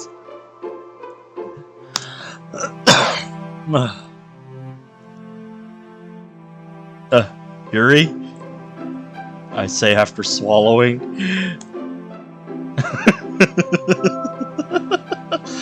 You would be a worthy opponent to Dream. That's me trying to be quiet because it's 1 in the fucking morning, and I don't want to. I don't want to wake up the whole goddamn house over that, you know? You know? Yes? She says, while her eyes are still fixated on her book. Do you want to socialize? Or... No. She just wants somebody to keep her company, man. I say, Yuri's face grows crimson. Oh, were you expecting me to? I've just made this a habit, you know, reading while eating. Hey! She shudders. I look behind her. A guard stares at Yuri. Here we go. Checkup time. See you, Yuri. Yeah, just a little bit. It's funny. It's funny you bring that up after the. It's funny you bring that up that she wants to eat somebody that she's a little peckish. Yeah. So my folks love watching zombie shows. They've been watching this Netflix original one called Z Nation. I can't stop looking at the leg. The curve is so smooth. It's crazy to think I did it with a trackpad. That is impressive. Yeah, sometimes I see the kind of art people make, with like their finger on either a tablet or a phone, or in your case a trackpad, and I'm just like, God damn, I couldn't even do this with the most pinpoint accurate precision tools.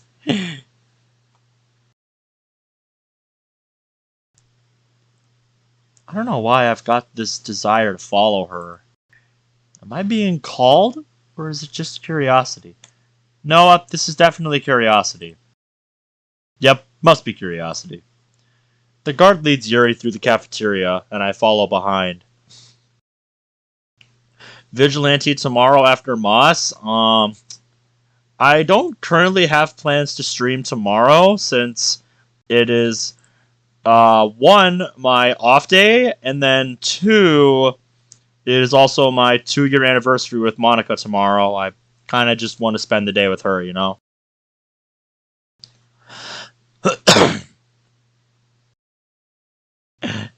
You go do that. Give her all the head pats. You need to stream Moss Hlep. You told me you played that.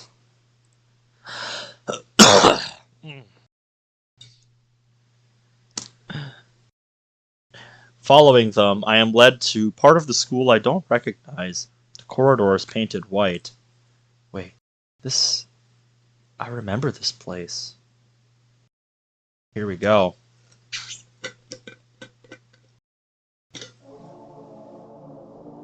I think we're in a flashback right now. So we got the eerie music again.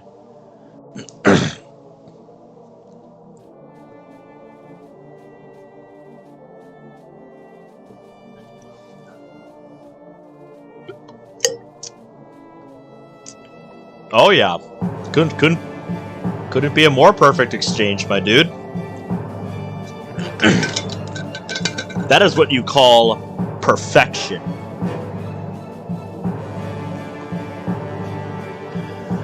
I walked through the corridor following the 2 guards holding the girl, screaming at the top of her lungs. Let me go! Shut it, Sayori! She kicks and screams. I keep following. The guard makes a quick right turn. I do the same. Looking down the corridor, cells litter the walls. Kids around my age stare at me.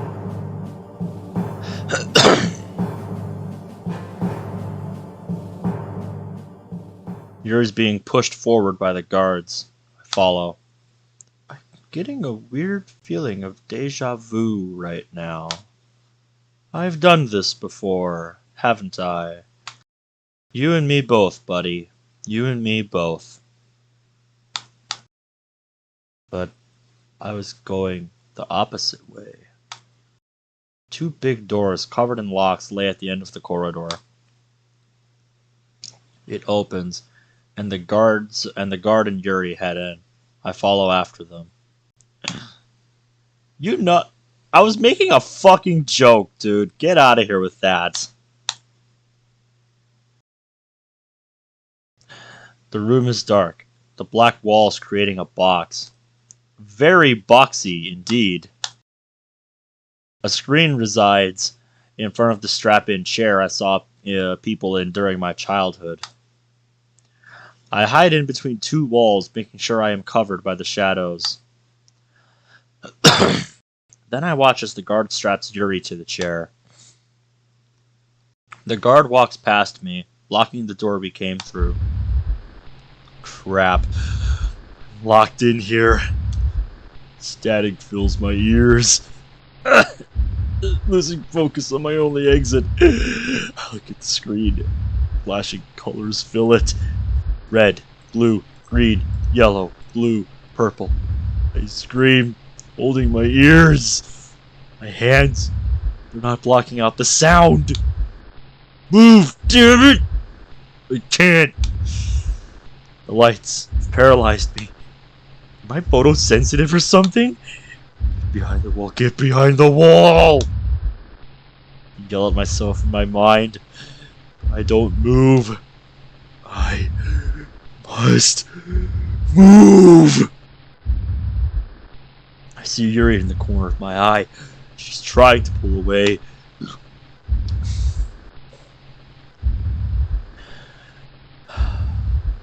The lights and sounds continue. The overflow of information destroying my brain. I can't process what's happening. My brain having trouble sending signals to my muscles. Can't move, can't breathe. My eyes sting. I can't. It stopped. It stopped!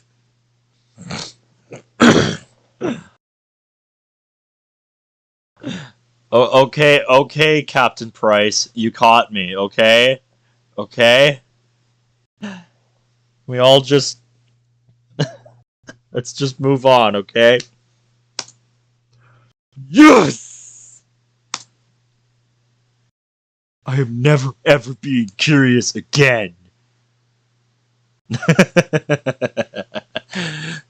I mean, it was pretty obvious, man. It was pretty obviously Microsoft Paint. Look at the stream. Alright, what do you got up now? Aww.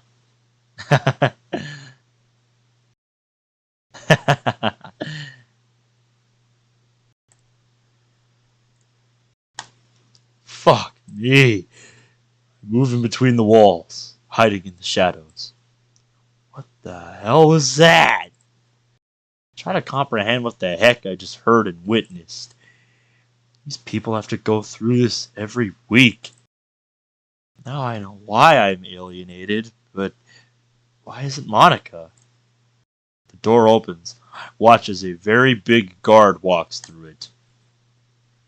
He looks like your everyday guard. Suit, glasses, and a leather belt going around his waist. I wait for him to unstrap Yuri. He drags her across the floor. She seems to be unconscious. I quickly follow. I do not want to be stuck here. It's probably for the best. We go through the corridor.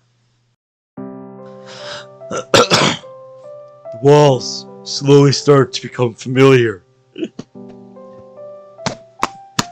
This is better. Way better. I imagine he's just giving, like, the walls a hug. Like, I'm never leaving your embrace again.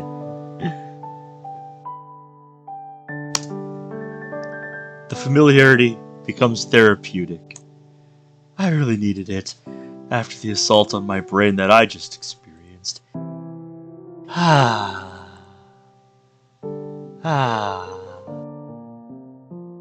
Look at my watch.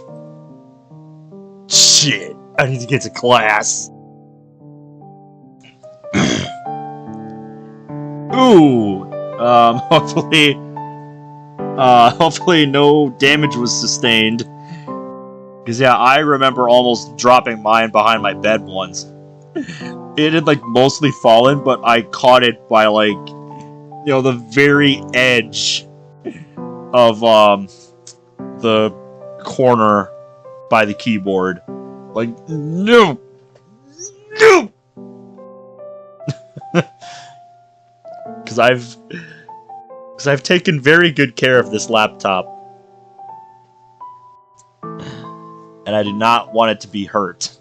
I did not want to damage it in any way. Although I probably should open it up and clean it. So I haven't done that since I've bought it. But you know, it's still working real good, so. So what's Isolation's story again? Monica Dev should be able to give you a pretty good synopsis, but to read it from the Team Just Monica server.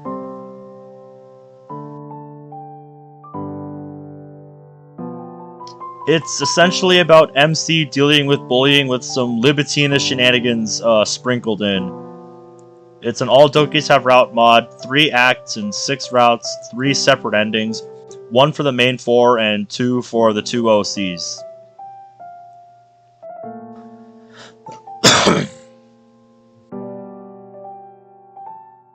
And this is Act 1, so yeah, that's kind of the gist of it. Grab my stuff from the cafeteria. Yep, I actually didn't know that about isolation, so I guess we're gonna get into that once we get a little further in the mod here. Sneaking past the guard, I bolt to my class. Probably for the best. Opening the door, I get yelled at instantly. Hey, MC, where have you been? You're 15 minutes late. Locked somewhere, sir. Get in your seat. Thank God that excuse still works. I have to thank my hands from unsubconsciously ripping out my hair. Oh, and I've got to thank the bullies from when I was younger. When I was younger, I would get locked in closets in the cafeteria regularly. I was the subject of bullying when I was younger. I think you know why at this point. So normally when I am late, most likely when doing quick cramming before a test, I'd normally blame it on some kid locking me in a closet. I have no idea what route I'm going to pick yet. We'll just have to wait and see. Because yeah, I didn't even come into this knowing there were routes really, so that's good to know. It also allows me to eat in class. Some time passes during class and Yuri joins. She looks disheveled. No wonder, she was in hell just a second ago. What happened to you? She asks, a worried look on her face. Won't matter until the Act 2 demo? Okay, so that's when it's really going to start to dive into that kind of stuff proper. Good to know. But still, I am looking forward to it. Damn it, I don't want to lie. There's cameras here, so I kind of have to.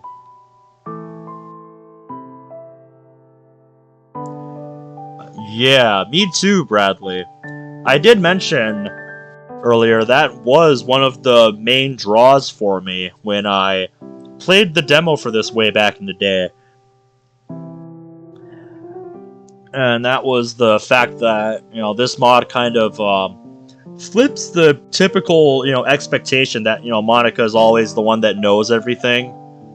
Or she's just always the really smart one, but here, she still kind of has that, but she's also kind of the clueless one, because everything we just saw with Yuri here, Monica's completely in the dark about all of that. So, yeah.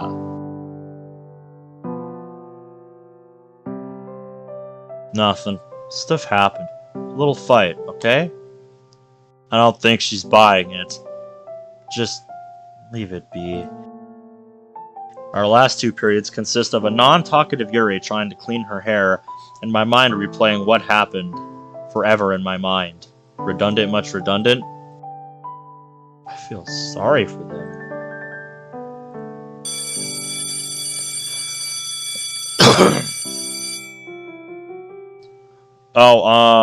Let me check the events in the server right now.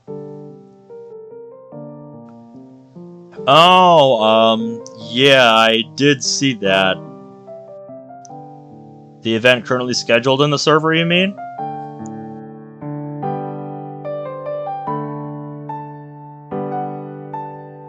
Because I did look at that, yeah.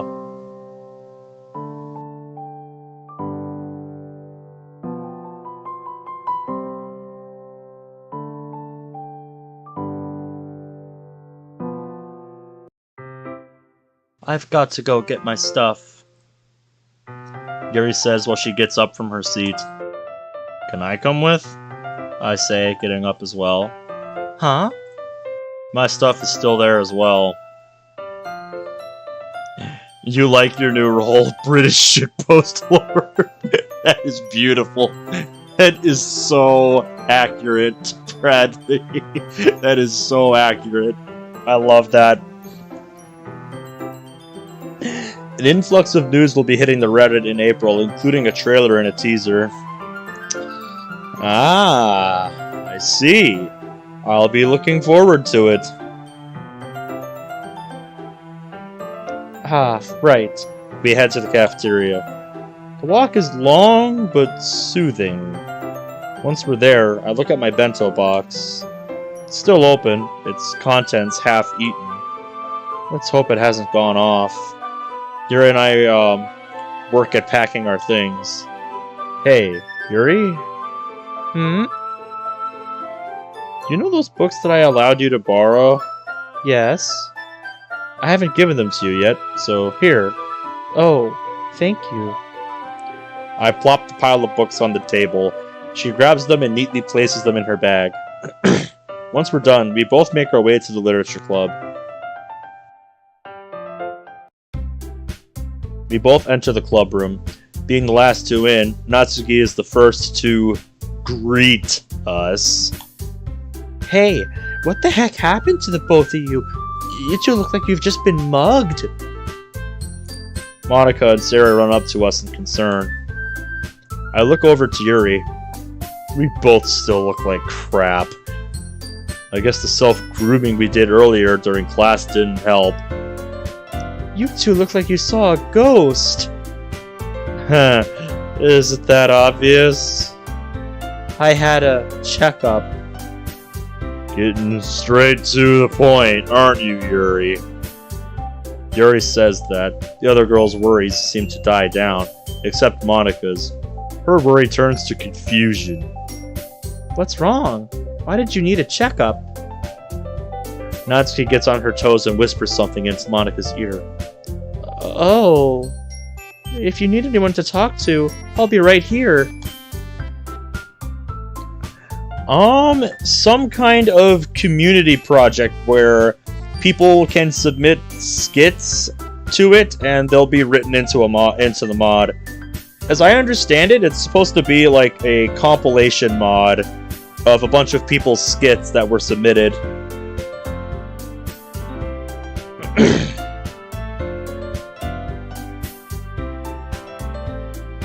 Retcon what?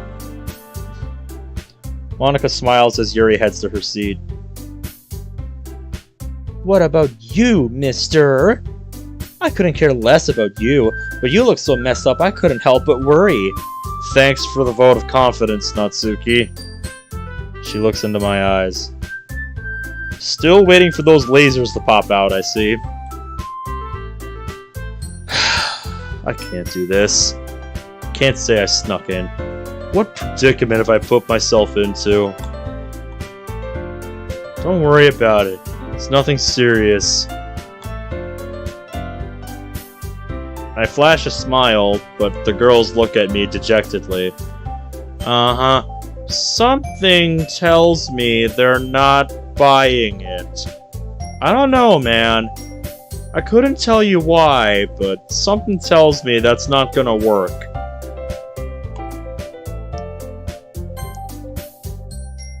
At least clean yourself up and get some water on your face. Your eyes are bloodshot. Sorry, You know, I'll go do that. If I was a DDLC, I would be Deadpool. You think so?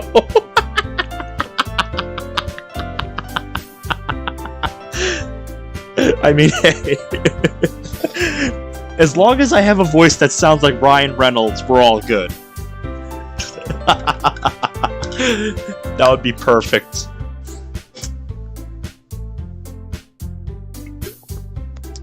Oh, Monica being told. I don't see it as a problem that Natsuki, gave her, a bit of insight. you know, something to fuel her curiosity about what's really going on here. I mean, unless it doesn't make sense with some later scenes. But yeah, I don't see that as a problem.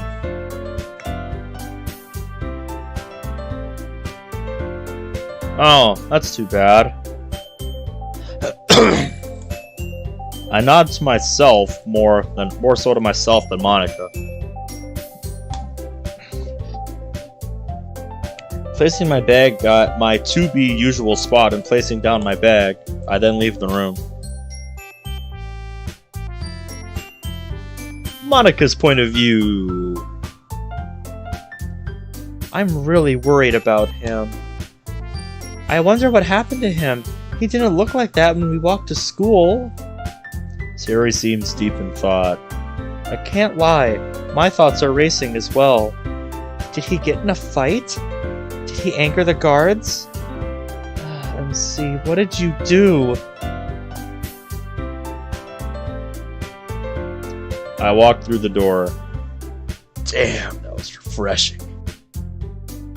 Letting out a quick yawn, my eyes dart to Monica and Sayori.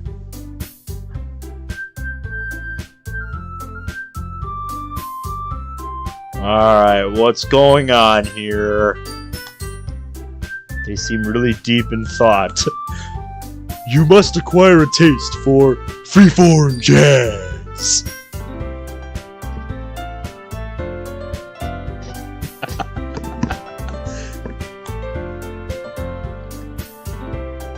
Alright, sounds good, Bradley.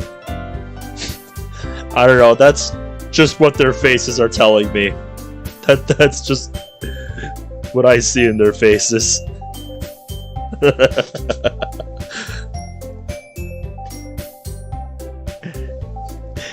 Yes, because we've had enough gently open the door jokes. They're probably thinking about club activities. I really want to spend some time with Yuri, but I think she might need some alone time, especially after today. Probably for the best. I walk over to my bag and pull out my bento box. I really need to eat. I barely ate at lunch. Pulling out my chopsticks, I dig in. No one's noticed me eating. Monica and Sayori are talking near the teacher's desk. Yuri's in her usual seat, absorbed in her book, trying to straighten her hair while doing so. And that's a lot of hair. Yes, I can tell. Just when I was about to return my food, a loud scream fills the air. Freaking Monica! Holy shit! That came from the closet. I look at Monica. She shrugs and jogs over. The fuck you do, Monica? The fuck you do? Can't say I'm not curious. Even though my vow earlier was to never follow my curiosity, I still follow my curiosity. As they say, curiosity killed the cat.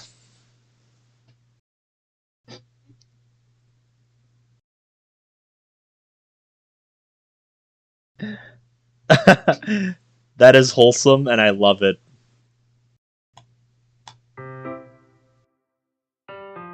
Damn it, Monica! For once, can you not move my manga? I am getting sick of it! She yells, pointing at the boxes on the top shelf.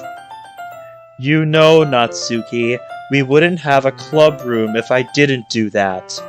She then walks away. Natsuki whispers something under her breath.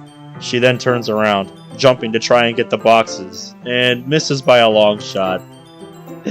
I love seeing her hop like that. It's just so funny. Need any help? Like I would let you get anywhere near my manga or me. She scowls, her eyes catching me in the corner of her vision. Damn it, I can't reach! She grabs a foldable stool from inside the closet and stands on it. She tries to reach it, but still can't. God damn it! I'm surprised she couldn't even reach that. Then again, this is just an estimate, but she must be in the height range of 4 feet. Considering this closet was made for basketball players, her struggle is completely understandable. Oddly specific measurements to use to make a door. Natsuki jumps off the stool and kicks it away, smacking it into a plastic storage box. You sure you don't need any help?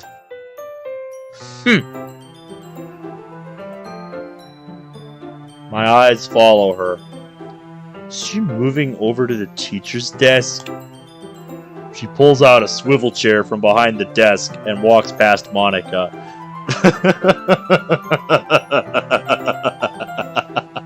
I love how she's just looking at this like, God damn it, not this again. For fuck's sake, Natsuki.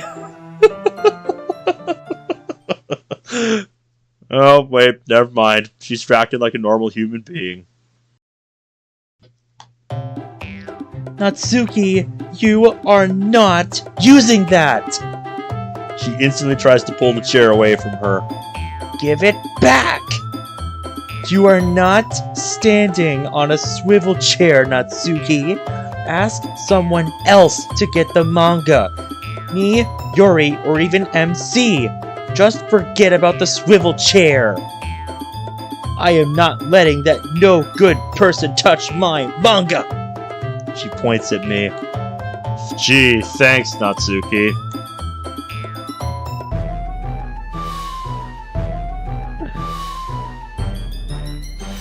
That's quite the leap in logic there, mate. And hi, Avant-Garde.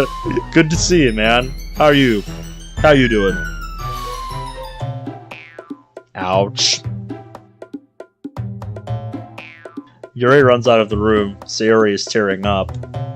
God damn it. I storm up to them, quickly pulling the chair away from the two. Both of you, stop! Gimme that!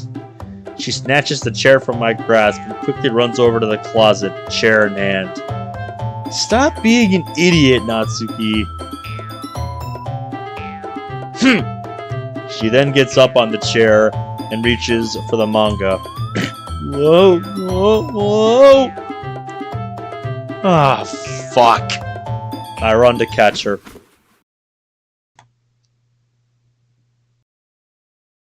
Oh, my back!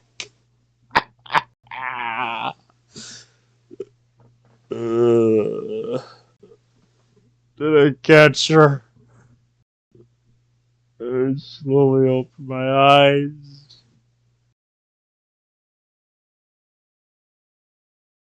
Oh, I did. Hi, Natsuki. Ah! Oh, fuck! Natsuki just hit me. Natsuki leaves through the door, quickly passing Yuri while doing so. Her face is covered in sweat. She looked like that yesterday after leaving the room. I feel my jaw. Damn it, that stings. Is your jaw okay, MC? I am so sorry about Natsuki. I'm fine. Just a swift punch to the jaw. I'm guessing that's going to ease her worries. Your jaw might be broken. No. Definitely not broken. I just have a bit of a slack-jawed sound. I don't know what you're talking about. I protest to ban the swivel chair. Probably a good idea, Avant-Garde. I don't know my best friend at all. I assure you, I'm fine. Okay, I'm done with that bit. Pop that jaw back into place. Alright, we're good. Why didn't I follow my vow? I should clean this. I should at least clean up. Turn around, grabbing Natsuki's manga from the top shelf and transfer it to the bottom shelf. Damn, this is high up. Let's see.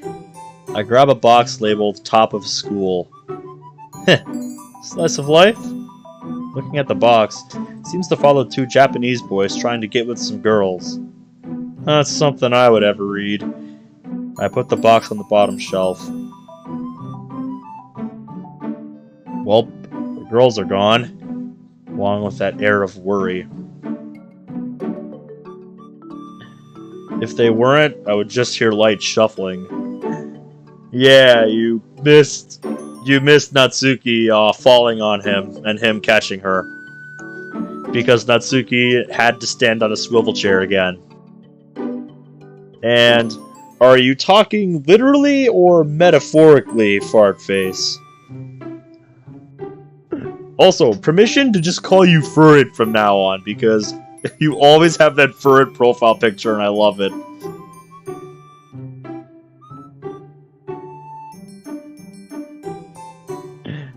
Okay, good. Might as well continue. This time I pick up a light green box. Trapped away. Alright! You are now Furret. The greatest meme mon of all time. Don't think too hard about that, guys. Don't think too hard about that. This one actually seems interesting. Trapped away. Though, the box is still wrapped in plastic. Either Natsuki got this box recently, or got it as a present and wasn't interested. Maybe y'all Nah, she'll probably just tell me to never come back. Reluctantly, I place the box down on the bottom shelf. Go to the next box. 2 more to go. Parfait Girls? That cover is extremely moey. Jeez. You know, gotta wonder, how the hell do people read these things? They go right to left and consist of 90% images. At that point, it'd be better to just catch a cartoon. Guess this is a literature club, though. Isn't the animated version of this called anime? I don't know. Yeah, me neither. I know nothing about that. Nothing at all. We may live in Japan, but our upbringing was strictly American, to the point where we all speak English. As such, reading right to left just confuses me. If that's what you want, I'm not opposed to it.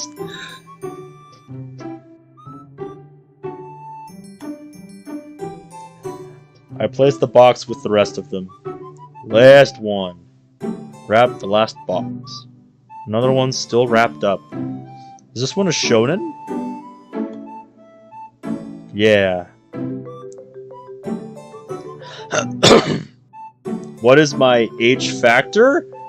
It's a good question. I've never really thought too hard about that.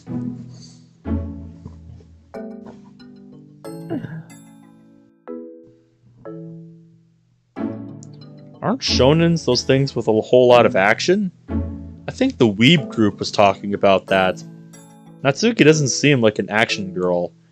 So this is understandable, but why trapped away? Seems like a slice of life. Breaking off my train of thought, I put down the last box. Done! Shit, did I say that out loud? I walk out of the closet. And take a seat under the windowsill. Oh right! How could I forget? How did I forget? Tractors. How did I not think of that? God, I am terrible. Yes. The tractors.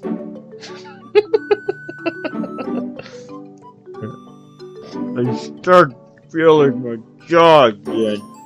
Yep, it's gonna be a bruise. Yikes. Ugh. Just wait until people find out I was punched by a girl. I know that sounds sexist, but you really think anyone has ethics here? Short answer, no. My head perks up when the door opens. Natsuki walks through the door, her eyes puffy. She walks up to the closet and looks at the top shelf. Huh? Where's my manga? I can't actually see her face because the door's in the way, but I can sense the panic in her voice. Bottom shelf. Thank me later. You moved them? Yeah, you wanted your manga on the bottom shelf, did you not? Hey, I told you not to touch them! But thanks, I guess. She bends down, probably grabbing a manga. Ben Tennyson. Oh god. It's like a combination of Ben 10 and Mike Tyson. It's like a combination, yeah, of like Ben 10 and Tyson. 10 and Tyson.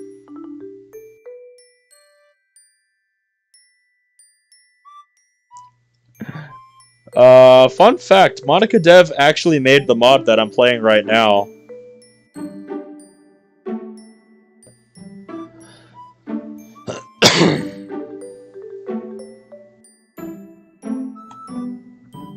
Hey, MC? Do you want to read with me? Wait! This is my chance. Mission get close to Natsuki. Here's a go! Natsuki shows the manga she's holding.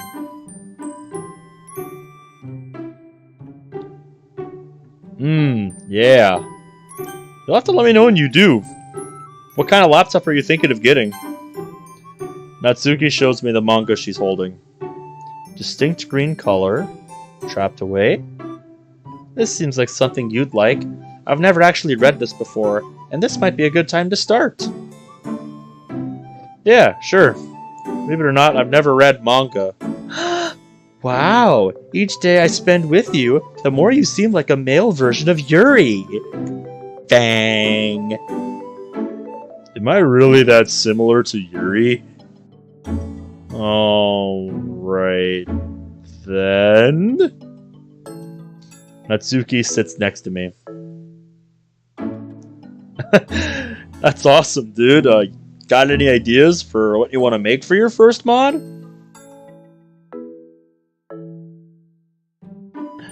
Because I think that's awesome that you want to make mods for this game. Natsuki sits next to me. Here. She lightly passes the manga to me. I open it. Wrong way, right to left. Yeah, weren't you just talking about that? Aw, she just fell asleep. That's cute. Okay. Tell me that's a joke. Can't believe I forgot about that. I literally thought about that just minutes ago. Yes, I'm glad it's not just me who remembers that. Opening it the proper way, I begin reading. You're reading too fast! Take time to look at the pictures! Right! Can't believe I'm being taught how to read manga. By someone who hates me, nonetheless. I don't know about that. She's just very skeptical about you. I slow down my reading. Seems to be about a group of kids finding out that they live in a video game. Why does that sound so familiar, chat? I just can't put my finger on it.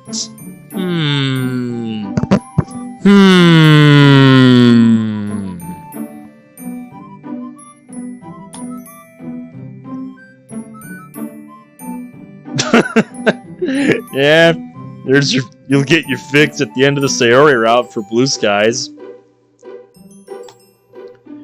be honest, if I found out I lived in a video game too, I would probably kill myself.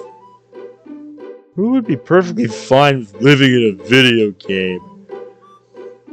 What's my opinion on fan-made manga of DDLC? I have never come across any, believe it or not, so if there is some that does exist, I would love to be given a link to that, because I wouldn't mind looking through it.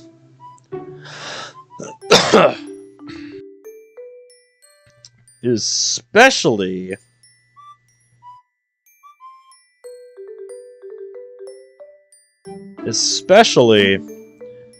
if you guys would want me to do like a reaction, like a react thing to it, either on stream or live on the Discord server. Because, yeah, I would not mind that at all.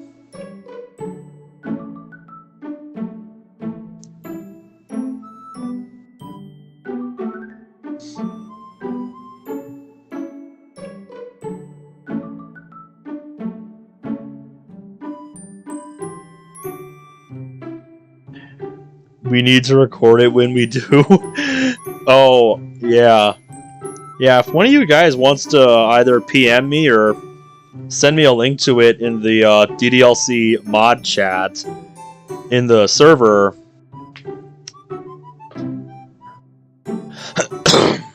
I would love to take a look at it. Unless you could edit the game files. Then you'd just be God. Flip. I forgot the link though. Ooh. Well, let me know if you find it, man. Let me know if you find it. Because, yeah, I would love to take a look at it. Maybe Ben could read your poems as an impromptu stream like earlier. Oh, yeah, like yesterday. I mean, I have tomorrow off, so I could do that. Oh, it's in the DDLC subreddit. Okay. Maybe I could do a search through there and see if I can track it down. But yeah, if anybody wants to look for it right now and see what they can find, I'd love to take a look at it.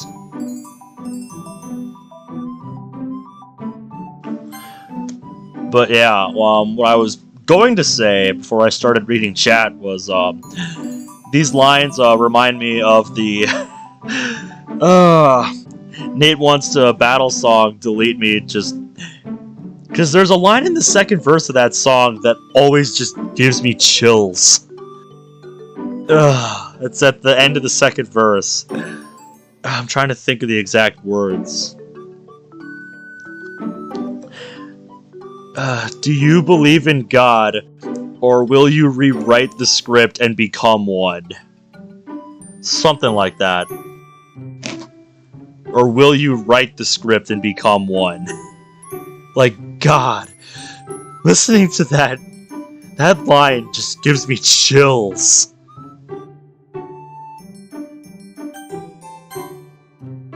Anyway, back to the story. Thank you, in-game me.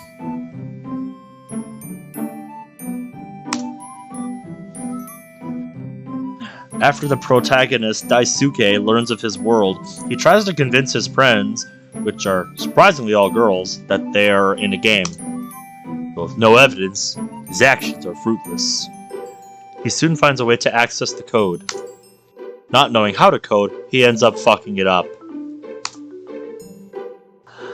leading to the corruption of one of his friends. The first part ends with... Wait. What's this weight on my shoulder? I look over to my side. Natsuki fell asleep on me? I'm getting an ass whooping when she wakes up. Okay, everyone! Ah!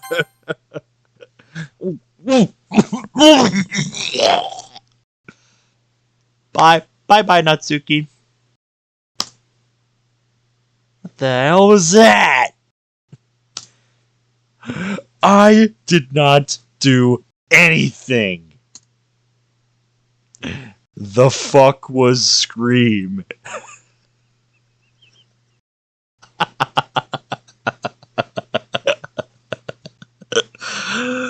I don't know why, but something about this particular line is just very funny by itself.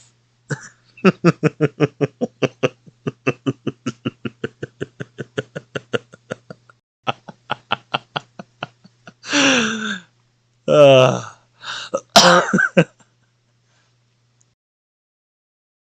Don't worry, Natsuki just throws up sometimes.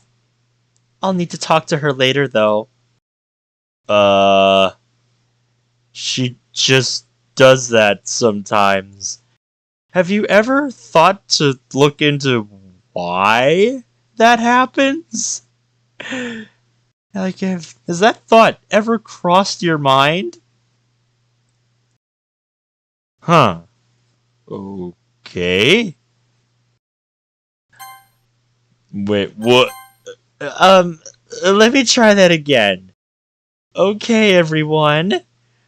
Despite what happened with Natsuki, we will still continue club activities. I know you are all dreading this. Don't worry, I am too. But this will be a great way to see the deepest reaches of your heart and allow you to learn new things about yourselves and others. She bends down, diving her hand in her bag. She pulls out a light green notebook. I remember when we were younger, Monica would always obsess over green things. Probably emerald green things specifically. That's just a bet on my part. I already told you I was going to read through them tomorrow. I got the day off tomorrow, so I'll have plenty of time. And I already told you I'm making a note to myself to do that tomorrow. And if I somehow forget, crucify me. I'm spending the day with Monica. It's our 2-year anniversary. She would always say that she wanted that one thing because it was green. Pretty sure at one point Monica bought a stuffed dinosaur toy. I wonder, does she still have that? Sarah seems excited and ready to go. Yuri, on the other hand, seems mortified. I feel indifferent about the situation. I've shared essays in class before.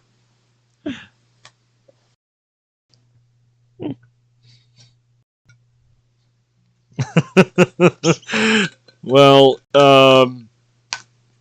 essays are a little different than a personal poem, dude. It's not quite the same thing.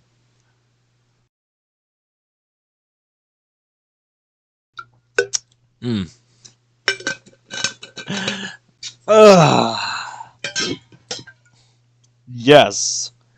I'm well aware of that, blonde boy. I am well aware of that. I only discovered this game 2 years ago. Pretty much to the day. Technically, it was a few days before March 11th, but March 11th was the day I did my first ever playthrough of the base game and installed Moss. So, for me, that's like my official starting point, I guess you could say.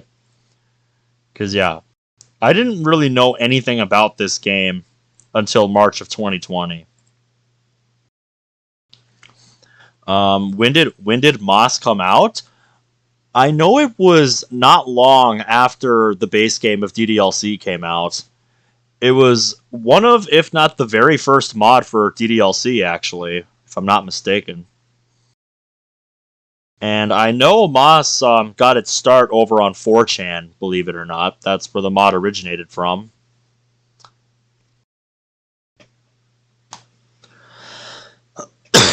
But I don't know the exact date off the top of my head.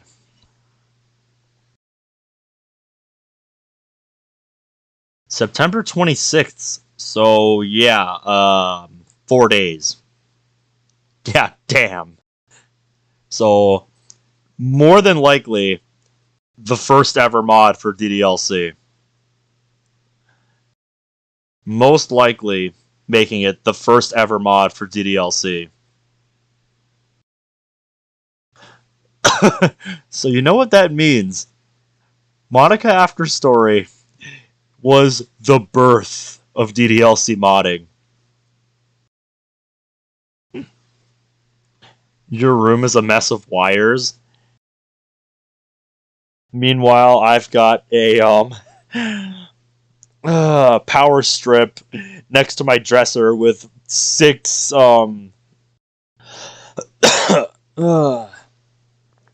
with I think six five consoles plugged into it.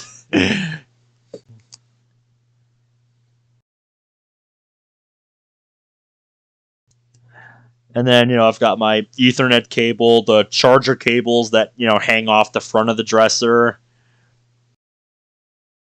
And then the nunchuck that's supposed to be sitting on one of my clips on the side of the stand where all my consoles and games are. But it's just sitting on the floor next to the trash can. You have a 30-foot Ethernet wire? Nice. Ugh.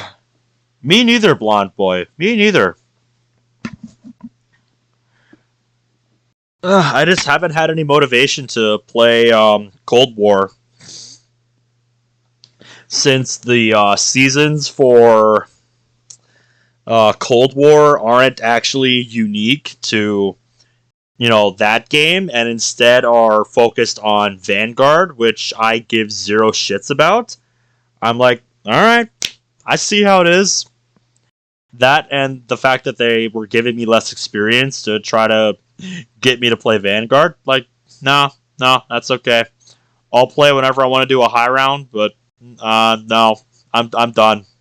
I was hoping the seasons would be unique to Cold War, because if the seasons after season 6, continued, and it was like a whole second year of seasons that were unique to Cold War, I absolutely would have kept playing, because I loved that game. That game was great. The seasons, really gave it a unique flavor, every few months. But if they're not going to do that, and they're going to try to focus on Vanguard, yikes. No thanks. I'm good, mate. I saw how it was in that game. No. Vanguard, I think, is the first COD game that I'm just not going to touch ever. Because I've played literally every other main series Call of Duty game up to this point. From the very first ones that I picked up off Steam, I gave both of those a play. I played Call of Duty 3 on the PlayStation 2. All the Call of Duties on the PlayStation 3, all the Call of Duties on the PlayStation 4, and every single, COD that's been released, ever since the PS5 came out. So I've played every single annual release.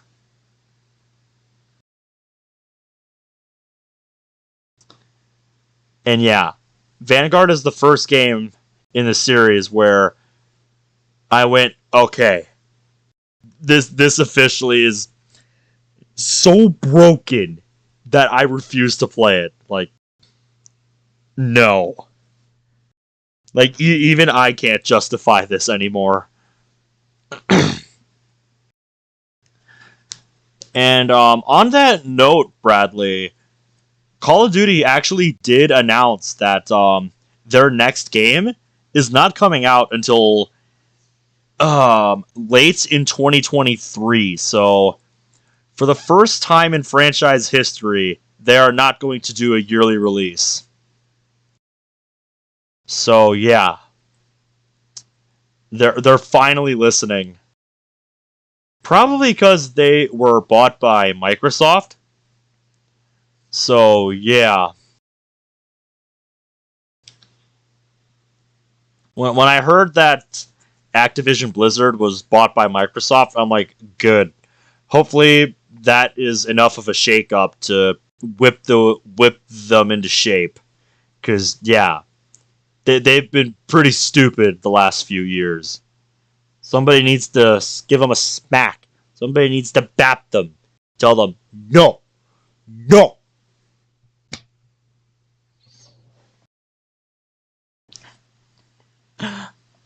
Um, you know what? You know what's sad, Bradley. You know what's sad?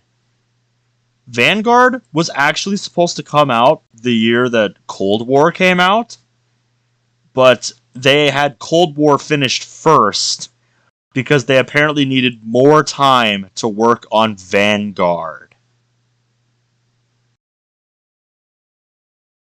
Let that sink in for a minute. They needed more time to work on Vanguard, so Cold War was released first.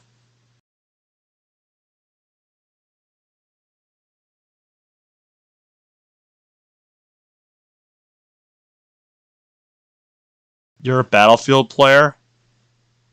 I feel so sorry for you, dude. You deserved better than Battlefield 2042. You deserve so much better.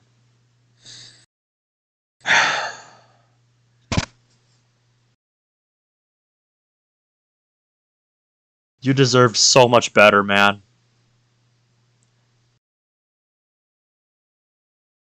My god. It has been painful watching coverage of that game. Even though I'm not a Battlefield fan, you know, 2042 was a game I was going to be keeping my eyes on.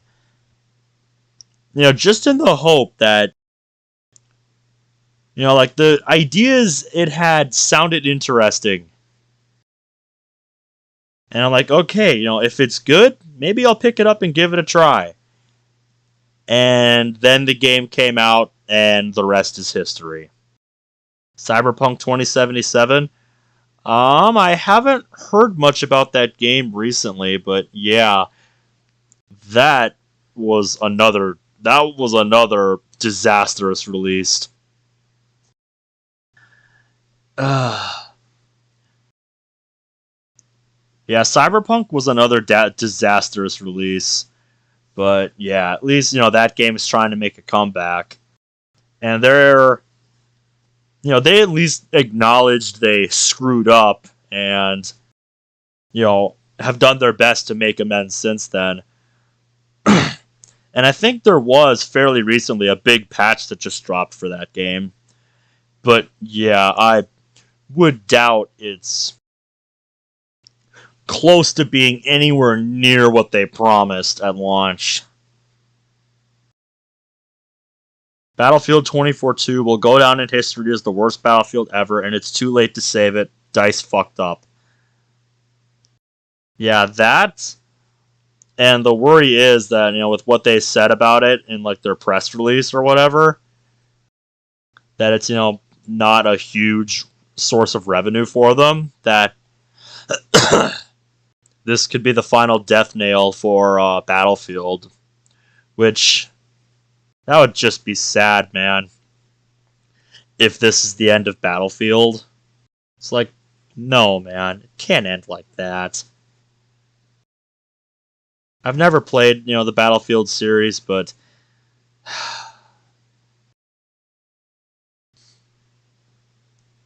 like I've seen it, and I know my dad really liked the Battlefield Bad Company and Hardline games, so.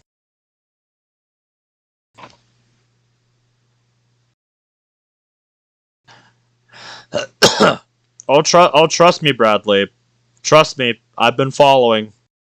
I've been following what's happening with Battlefield 2042.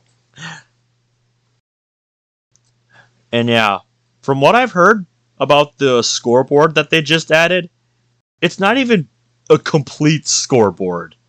Like, it's missing shit. From what I've heard.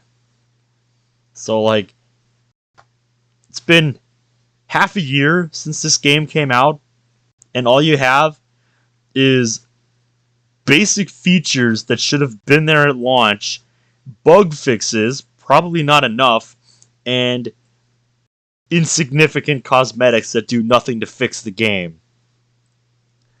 My God.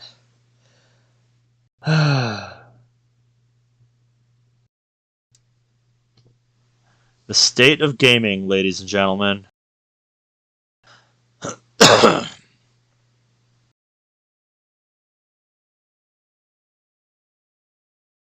Anyway, I apologize for the tangent. I'm just a veteran of the COD franchise and a big FPS fan just in general. So, it's sad watching this, man. Just the state of where big FPS franchises are now. Yeah, I did hear that Halo Infinite is pretty good. You know, people are saying it's the best of the three. But it's not what you would, what people would call like good compared to previous entries, but it's playable, which is a lot more than can be said for Vanguard and Battlefield 2042. So, sad state of affairs. But at least I have Pokemon Legends Arceus. And you guys. For the mod playthroughs. Like, honestly. I've had more fun playing these mods than any than anything I probably could be playing if I was still sticking to major titles on console. I walk over to my own bag. But yeah, no, seriously. Thank you guys. Alright. Where is it? There we go. Pulling it out, I take a quick read. Hallway. A short hallway. The place I lay. I sit here every day. The place outside isn't a place I wish to go. Day and night, I find solace in my new home. This place kills me. The outside is safe. I trick my mind. Those faces out there are to get me. But I can't stand the outside, so I stay in here. I look outside. It's peaceful. But I stay in because that's all I know. One day, I'm daring. I step out. I'm pushed. I'm pulled. Someone's there for me. I know it. As I wander through the mass of unforgiving people, I see them. The people who will set me free from the prison I made for myself.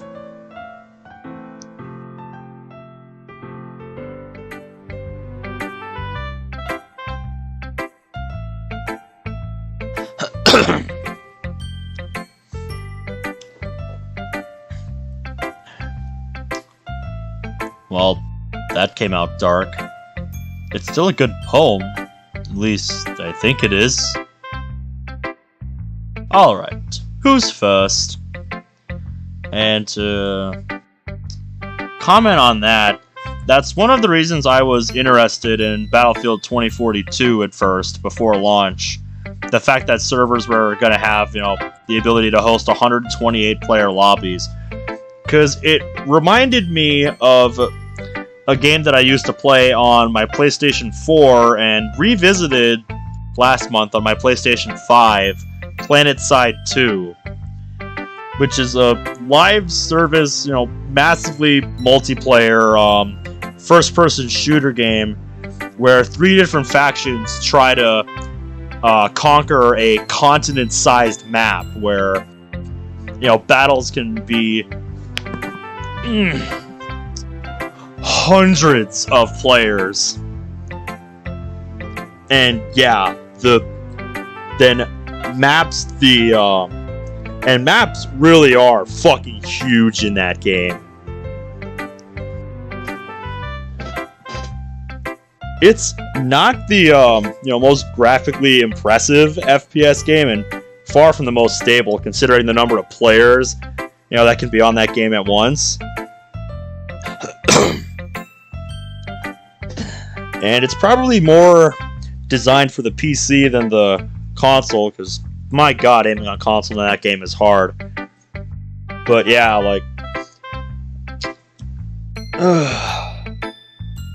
the basic idea is to move from base to base with your squad or your platoon, and try to take territory from your opponents. And it isn't just focused on like infantry gameplay, because there's also many different kinds of vehicles to take into account. You basically have the main ones that you use to assault bases, the Sunderer, which is like your spawn points that you can set near bases to have rallying points for your troops to spawn from and try to flank the defenders at the base. Then you have different kinds of jeeps and ground vehicles called harassers that are meant to be fast and mobile, but not super strong and durable, that are meant to play a hit and run kind of game. Then you got different kinds of tanks, and then there's aircraft, different kinds of aircraft too. Just when you get into like a huge battle when there's tons of players online, it's really fucking cool. But that's a big if, because there definitely aren't battles like that everywhere on the map. But yeah, like you get into like one of the bigger battles on the map, yeah, you really get an idea of how chaotic it gets.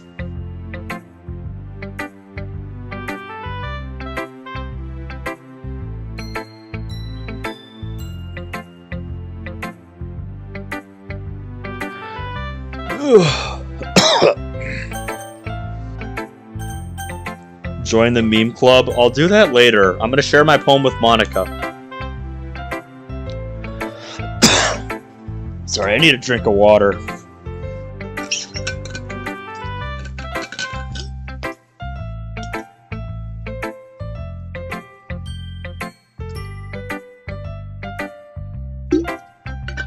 Ugh.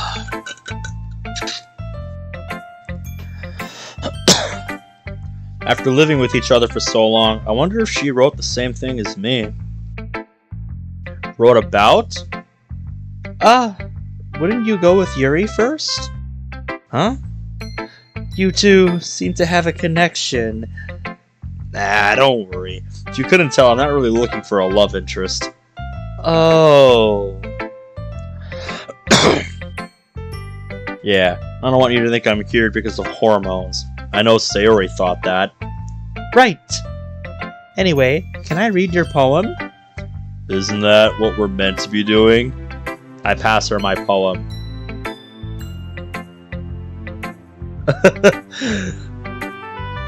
Well, that was unexpected. I expected something cheesy, but this... Wow! Great to know you set that standard for me. Ouch. Huh? No. Right. Anyway... I'm guessing the hallway is your safe place away from others. I'm also guessing that the people that will set you free is us, right? Yeah, pretty much. It's crazy. The things your mind does to you, especially when you're pushed away from others. Your brain just pushes itself away from others. It's the only thing you know. gets even worse when the only people you can connect with push you away. You feel alone in the mass of so many people. It's like they're not even there.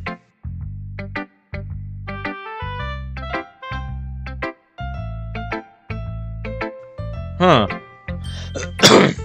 Yeah, I wouldn't know because I have an iPhone.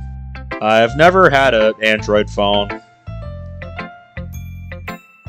But yeah, I know the big advantage of Android is that it's a lot more customizable at a more root level, whereas iPhone is a lot more surface level customization. But the second you want to start changing technical stuff, Apple's like, no, no, no.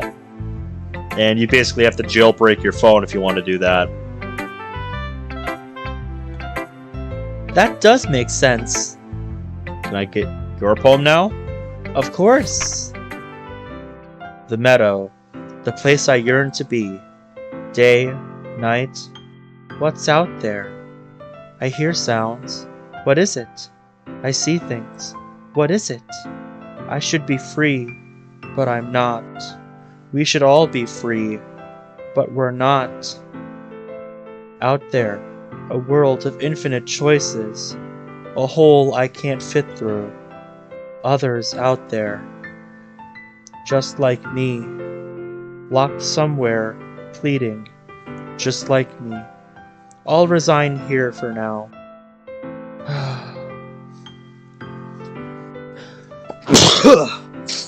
Damn it, I tried to mute my mic before them. I tried to mute my mic before that. Excuse me.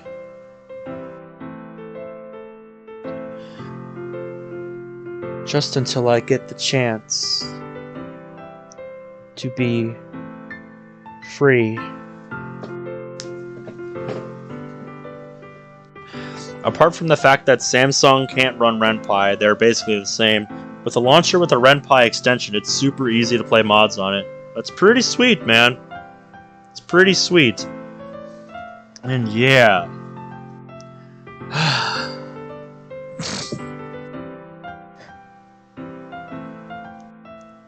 So yeah. Seems like she's taken into consideration what Natsuki said.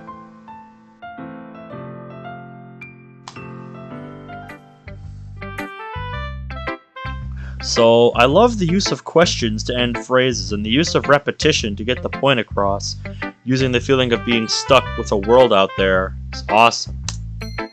The overall idea could use some work, though the idea still works from circumstance. You also tell yourself that there are others out there which are just like you, allowing you to stay strong.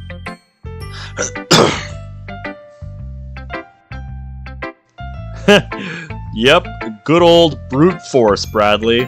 Works every time. Ah, jeez, I'm rambling, aren't I? You sound like Yuri. Thank you? I don't know if that was a compliment or not. I hand her back her poem. I guess I'll take my leave. Just remember, if you have any things you want us to do differently or have a recommendation for the club, tell me. I'm always listening. Yeah, thanks.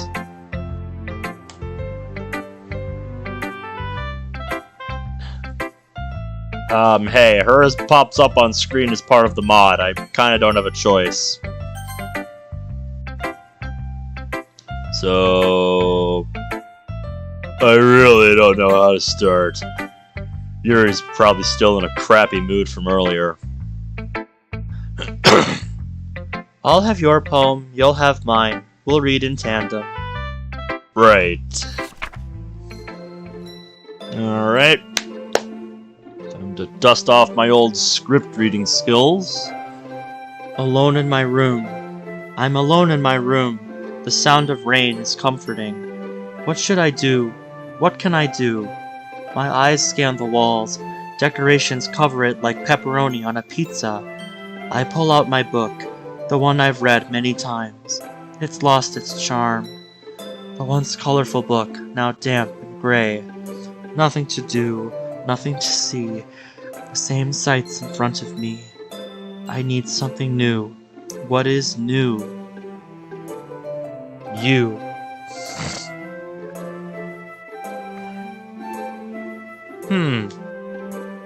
Yeah, Monica Dev, I definitely sense the old, this used to be a Yuri mod in there. I definitely know what this is, but I wait for Yuri to finish reading my poem. And yeah, that is a little bizarre about the launcher you're using. I've never used a mod launcher on my computer, so I don't know if that's something standard about DDLC mod launchers, or if that's something unique to the one you're using, so it's not something I would know.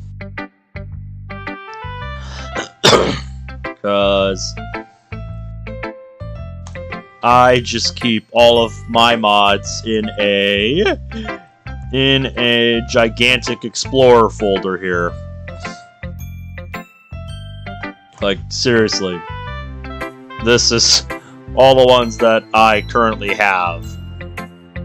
I don't keep every single mod that I play. One, because that would eat up space on my computer, and two, that's just not feasible. But yeah, I have a lot of mods on here. There's 42 of them. 42 different folders in here. And some of these folders contain multiple mods, so yeah.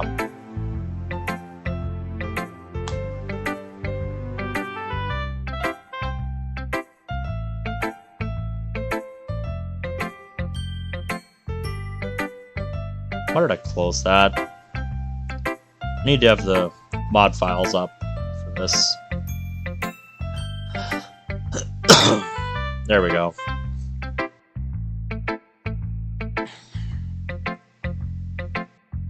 Oh, it's just a standard Ren'Py launcher. Okay.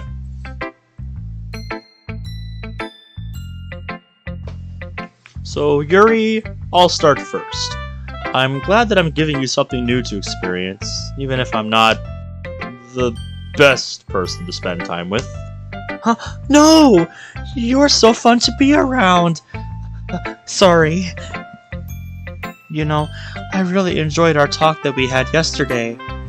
I haven't had that much fun talking with someone in a long time. Something's really hot in here. Thanks.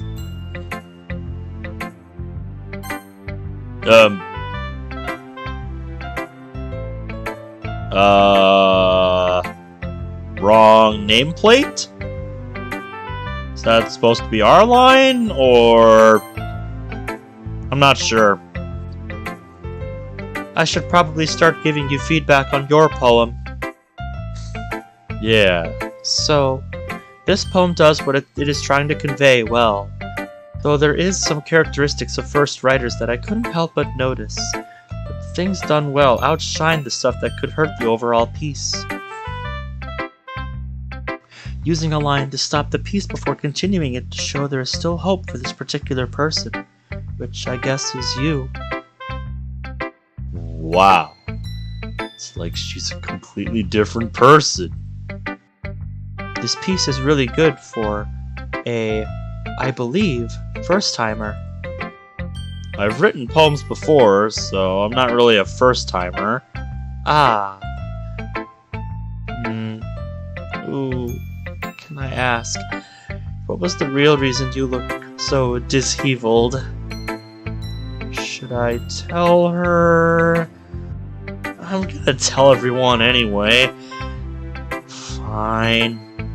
Ooh, if it's such an inconvenience, you don't have to answer. I'm gonna end up telling people anyway.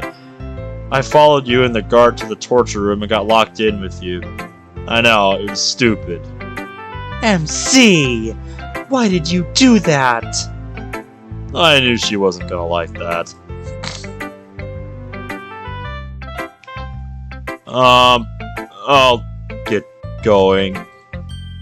I messed up. can't just bail on the convo like that. Come on, man. You're better than that. Ah, sorry! It took so long to get the vomit off my blazer! Are you okay? Here. Monica pulls out a protein bar from her right blazer pocket. You can either post it in chat. I'm not sure the link will show up in chat. But if that doesn't work, post it in the Discord server in the DDLC mod chat.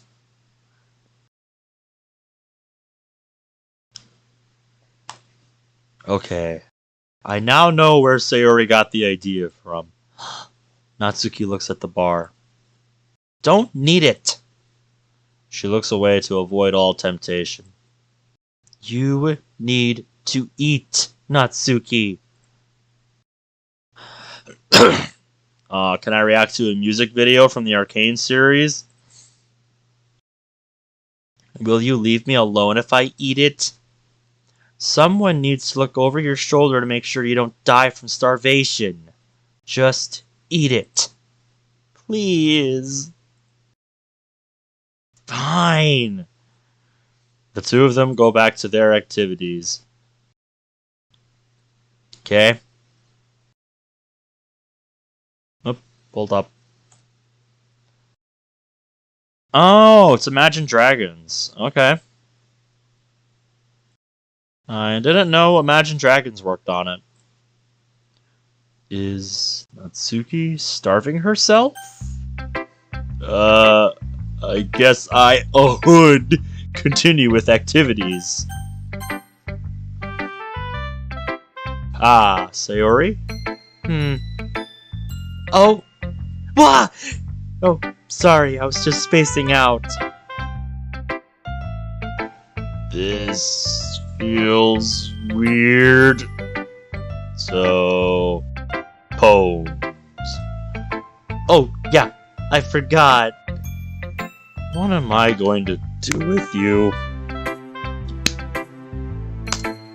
Alright, here's mine.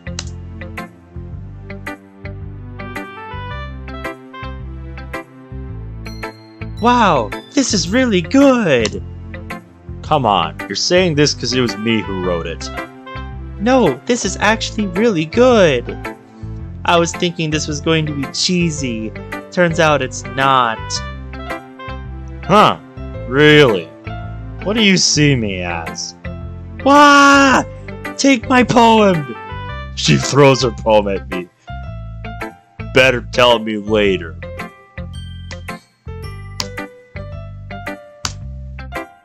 Okay. Any actual feedback than just, it's good? Now that you got me all flustered, you're not getting any real feedback. Hey! She's not budging, is she? Yep, this is the face I took a screenshot of last time. Whatever. Mr. Sun. I wake up to a bright sunny day. Mr. Sun has come out to play. Everything feels better with him around. Without him, I'm left with a frown. Those days aren't my best, but the ones with Mr. Sun are a cut above the rest. Mrs. Moon comes out to play, hiding Mr. Sun away. It's not the same, rain clouds over my head. But I'll push along to see Mr. Sun once again. Yep, and just to prove I'm not bullshitting you here.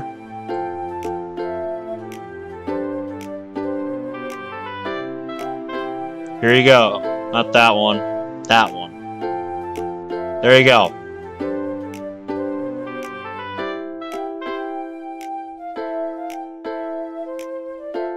It is preserved. It is an adorable poem.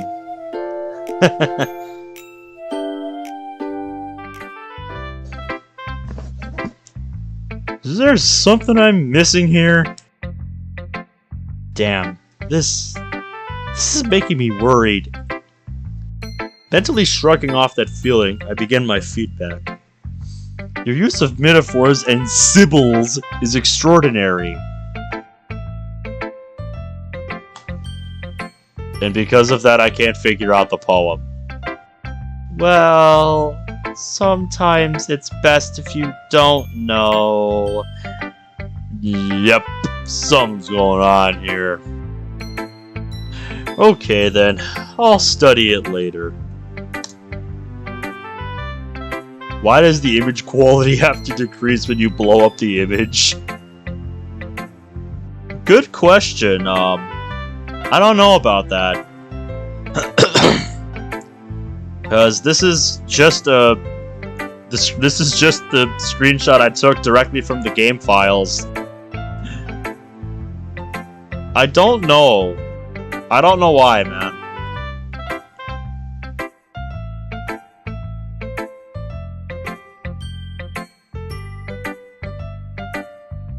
Could you give me your poem after club? Okay. Just make sure return it. Thanks. I guess I'll be seeing you after poem sharing. Don't forget, we're walking home together. I won't forget. See ya.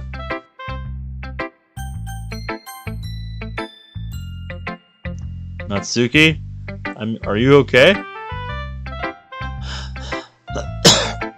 Oh, okay. Never mind then. Never mind. She doesn't even answer.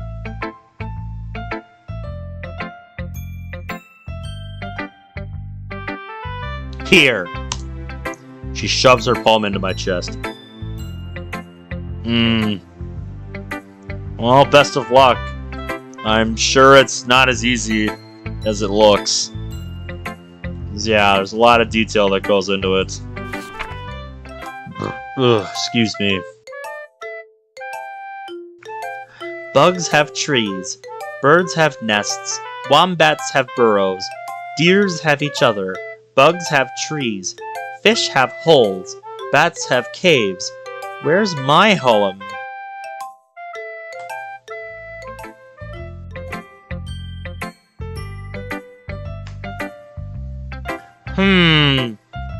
Yeah, that's a reasonable assumption, Cerberus. That sucks. Definitely should look into... Definitely worth looking into. Natsuki? Alright. I'm probably honestly gonna log off after getting to the end of day 2 here. But I might go a bit longer since I have the day off and I don't have anywhere to be tomorrow, so yeah. I might go somewhat into day 3. Natsuki? Are you homeless? No! Then... okay, I'm stumped. That's literally all I got from this poem. Do you want me to spell it out for you?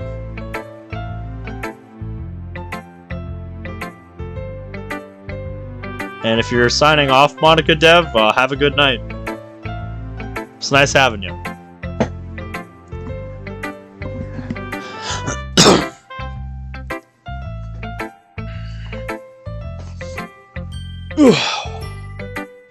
I believe a home isn't a home if you don't feel safe. Before I came here, I was... Wait, why am I telling you this? Just give me your poem.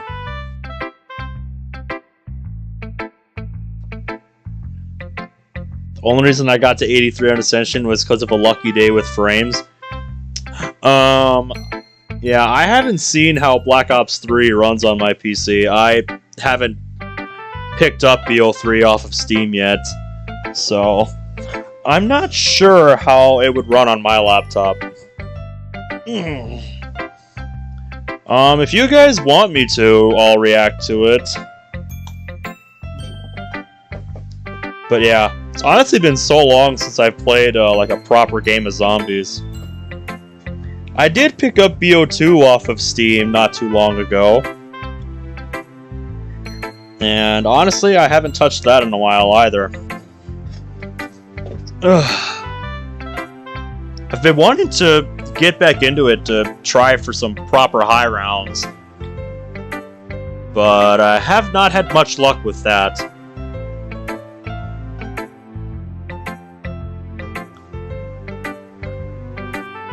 Huh, really? I'll have to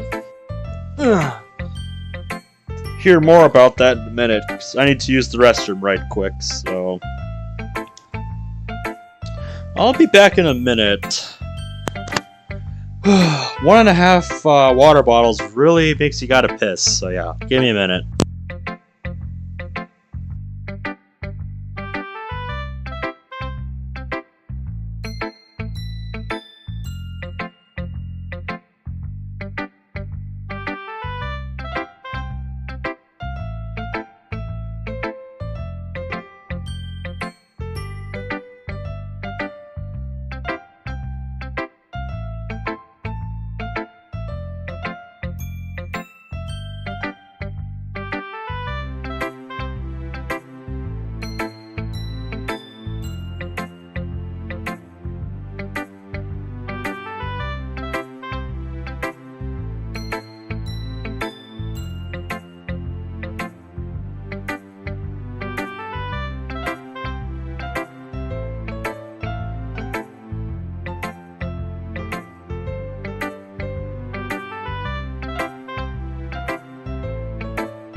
Okay, much better.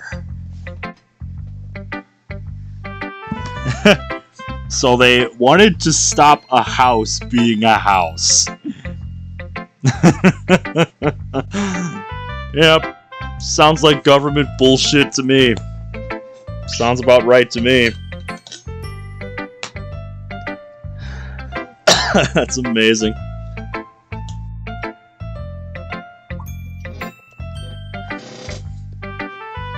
Oh, who pinged me?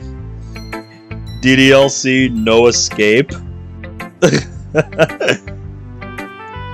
I'm not sure what to think of that smug fucking face Monica has on the thumbnail. I'm pretty sure there's also a mod called No Escape, isn't there?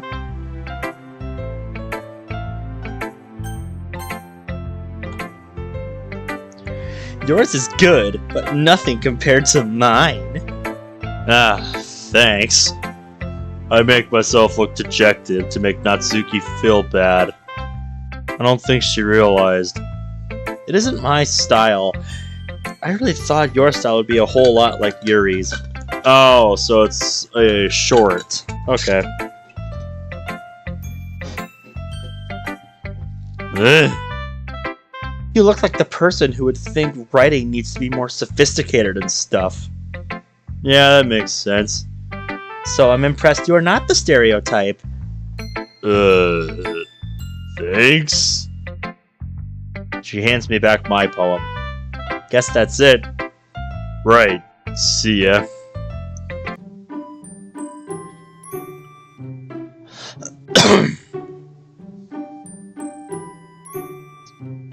That's pretty neat, Cerberus. That's awesome.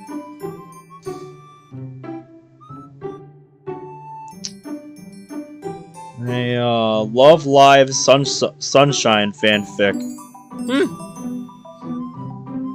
Not bad. How's it coming along so far? I head back to my seat and pull out a book that I got as a gift from Monica. It's a simple adventure novel involving a group of teens who find themselves in another world. Mind-numbing enough. Looking up from my book to rest my eyes, I notice a sudden tension from the two girls in front of me sharing poems. Yuri's poem looks different. I can tell by the stanza. The two exchange poems. Yep, implying that we got a unique poem from Yuri. What's with this language? Hmm? Oh, nothing. You could say your poem is fancy. Yours is, I mean, somber. Is that all you could say? Did you miss what it was about? Your feedback wasn't much, Natsuki, so say it, Yuri. Natsuki, calm down. What? Jesus Christ, girl. Sayori! Stay out of this. Natsuki! Monika bends down to help Sayori. You gave minimal feedback, so I did the same. Yuri, I gave minimal feedback because I didn't understand a goddamn thing.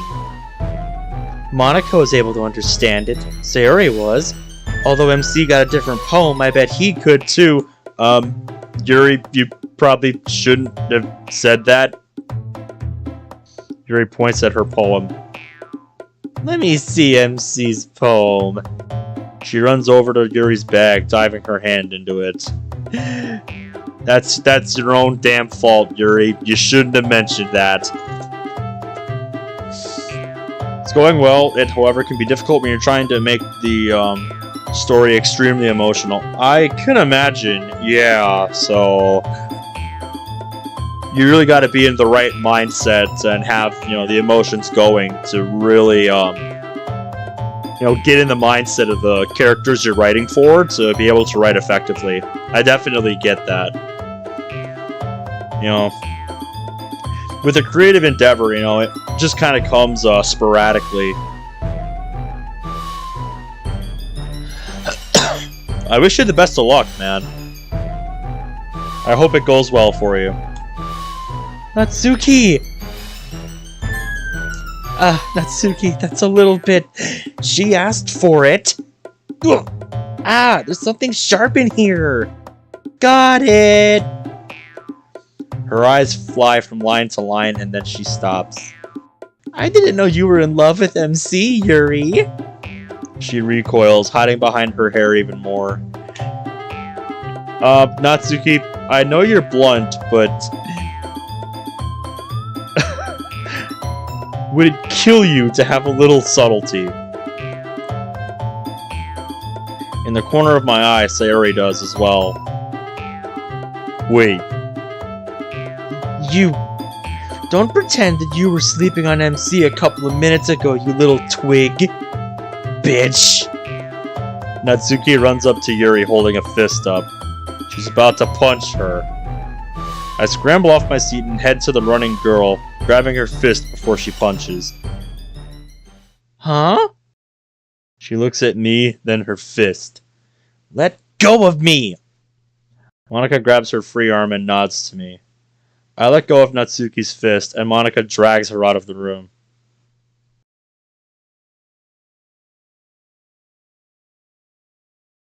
Heh. I definitely get what you're going for with that. And not gonna lie, I would not be opposed to that. Because I like my Call of Duty music.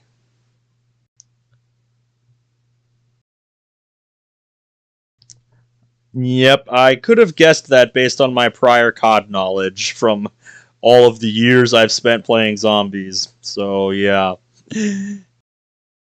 Mm-hmm. Best of luck with that, too, if you decide to go through with that. Because, yeah, I have some COD music in my album in Moz. I think my favorite ones to listen to, though, are the Dead Ops Arcade tracks from Black Ops 1.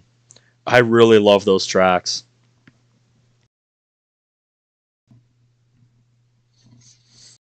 Oh, yeah. The menu music from Black Ops 2 Zombies. That's the best one. That's the best one they ever made. Glad that's over with. Where's Sayori? Yuri is on the floor crying. What have I done? Yuri, wait! And she's gone. You like Yuri, don't you? As a friend, Sayori. The light glow in her eyes showed that she's happy with that answer. But she's so pretty. The light in her eyes dim. No means no, Sayori. Okay. Well, damn, that was quite the scene. I comfort Sayori on the way home. Does she love me? Please not right now. Wait, I told her I wasn't looking for a girlfriend. I must have broke her heart. God damn it! She nuzzles herself into my side. I feel something in my pocket. Putting my hand in it, I pick up the note. It's Sayori's poem.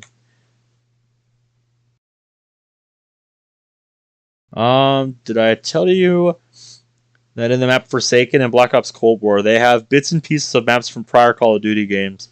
For example, Burger Town from Exo Zombies. Oh yeah, trust me, dude. I played the ever-loving shit out of Cold War. I was there day one, and yeah, I recognized the Burger Town. Yeah, Burger Town is actually a staple restaurant from many Call of Duty games. It's not just a Exo Zombies thing. Burger Town was in several installments of Modern Warfare as well.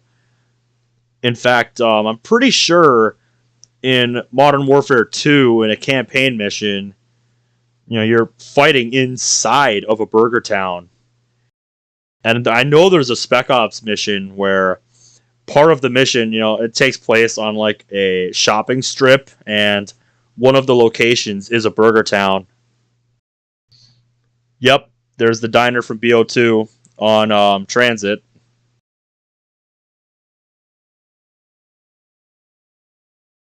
But yeah, Burger Town has been around a lot longer than Exo Zombies. And this might be an unpopular opinion if any of y'all here played Exo Zombies. Infection, the second map for Exo Zombies, is, I learned recently, it's kind of regarded as one of the worst zombies maps. Unpopular opinion, I actually really liked Infection. It's just a really unique map, in the way that it plays the boss, the survivors, and how the traps work and stuff. It's just a really unique map, but good fucking lord is it difficult to high round. Especially when you get to the point in the game where it starts gassing all three of the main locations during certain rounds, and you're pretty much forced to stay underground the entire round.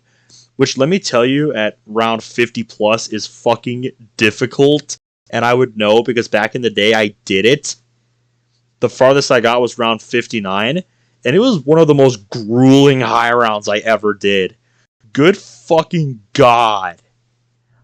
Never again. Never again, dude. Exo Zombies is fucking hard.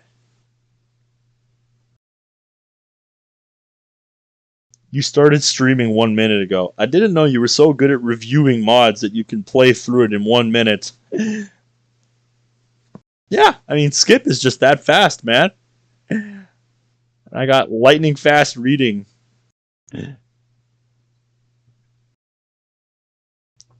Rap God ain't got nothing on my reading skills.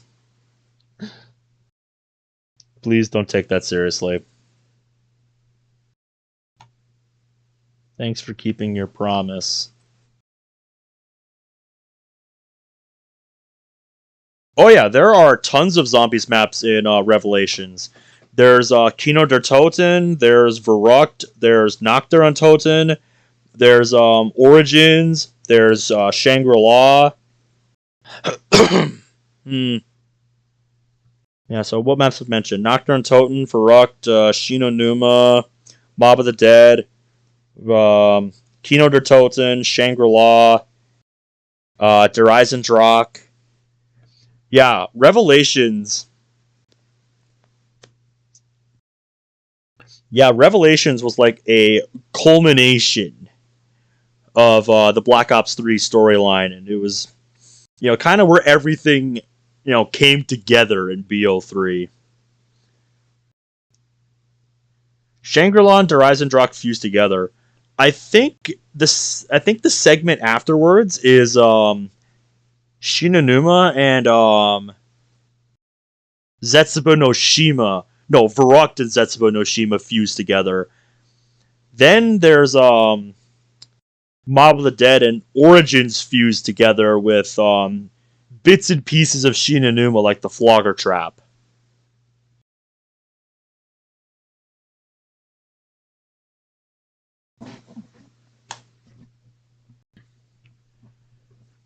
Yeah, Revelations was just a really fun map, and it's also one of the most enjoyable maps to high round if you've ever tried it.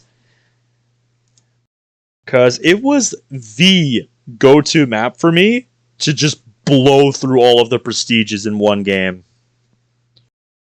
Like, seriously, I literally got so good at Revelations to the point where I, chained round 95 games, back to back to back to back to back to just blow through prestiges in a single game. It was fucking wild.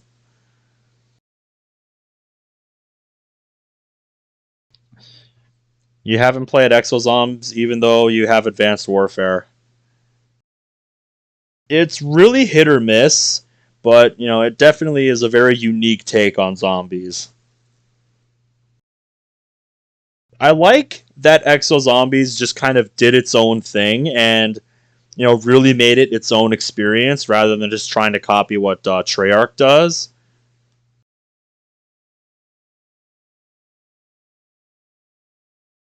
Yeah, dude, there are certain maps that I just excel at. So, yeah. Revelations is one of them. The highest I ever got to on a Revelation solo game was 179. And I only ended there because I got a connection interrupted after several days of playing. So yeah, I absolutely would have kept going to try to go for a 200, but it was not meant to be. And I haven't tried again to go for that since then.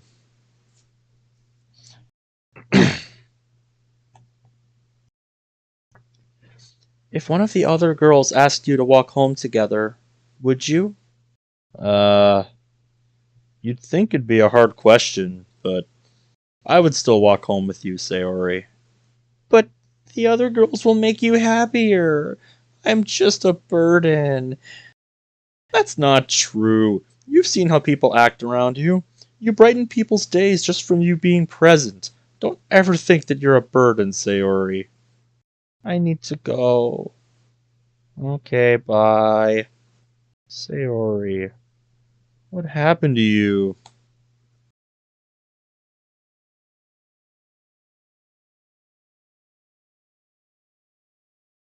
Yeah, I know the feeling, man. I've played so many games of Keener der Toten, and yet I don't even think I've broke round 70 on that map. I think my highest is 67? Yeah, the problem for me is that for like high rounds, if you want to go fast, it's such like a close quarters map, and those aren't really my thing when high rounding. That and the main strat that people use, the fire trap, where you in the MPL room where you keep the back door closed.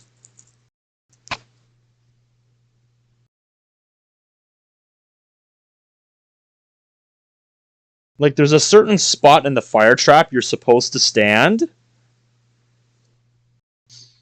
but like whenever I try to make that spot work, it just doesn't.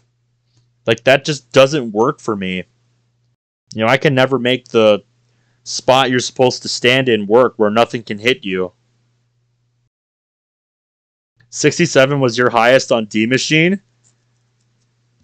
You would probably be jealous of the 6+ hour stream that I did a few months back on D Machine then. Because I did a 6 hour, 15-minute or so stream, 6.5 hour stream, something like that, on D Machine, where I got to round 202. And I didn't, die. I exfilled. Because I'm like, round 200? Yeah, okay. But our boy needs time to think here. Maybe I'll go back to that cafe. And go over everything with a nice cup of coffee. Yeah. I changed my direction.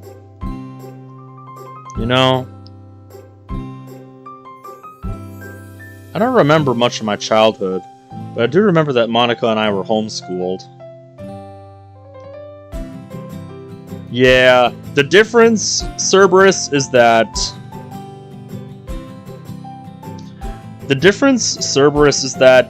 Cold War is a much, much faster-paced game. The number of zombies per round in Cold War scales up much more slowly than they do in Black Ops 3. And trust me, I have definitely felt that point on my longest high rounds. Once I'm on a high round and I get into day 3 or day 3, day 4, man, it really does. The grind really does start to wear on you, because a lot of what high rounding is just staying in the same rhythm, doing the same things over and over again. And you just gotta stay focused. You can't break that focus. Especially in the old games when you didn't have unlimited quick revives.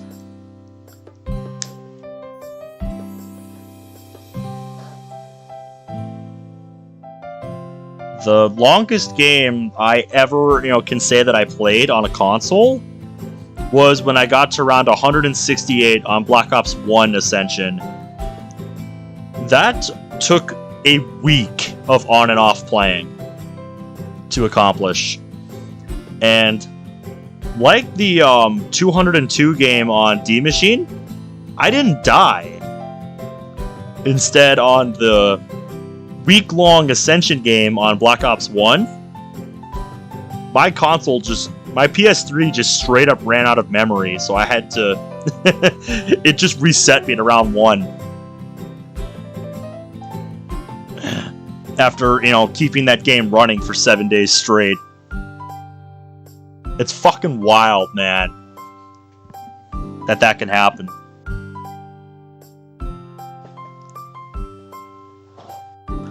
Had you not lost Widow's Wine to a free mule kick taking your last perk slot? You know what's funny? When I did my round 200 game on Black Ops 3 Ascension... Yeah, I did that several years ago. I actually did it without Widow's Wine.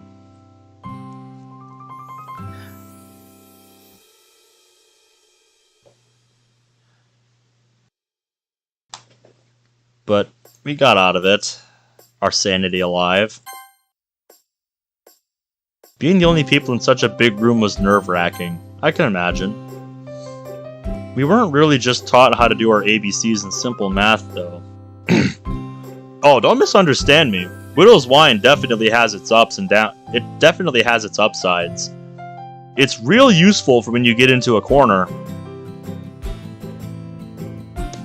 But the main reason I elected not to run it for my 200 game is just because it messed up my train rhythm.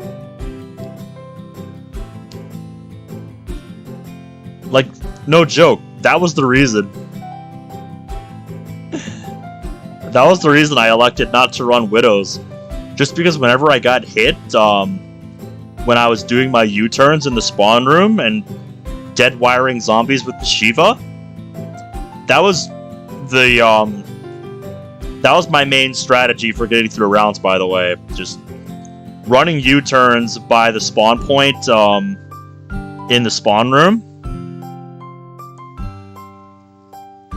and using Deadwire with the Shiva. That was like my main strat.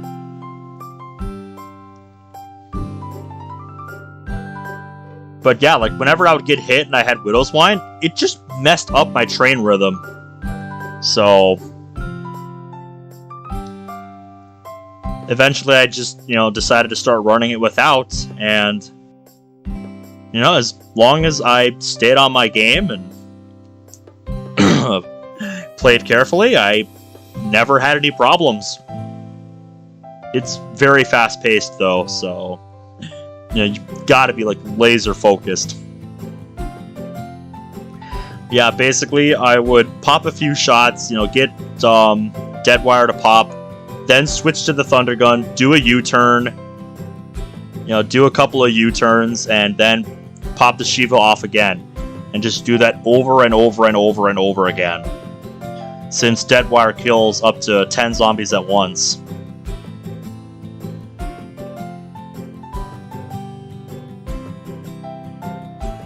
It got really fucking long in the late game to do rounds.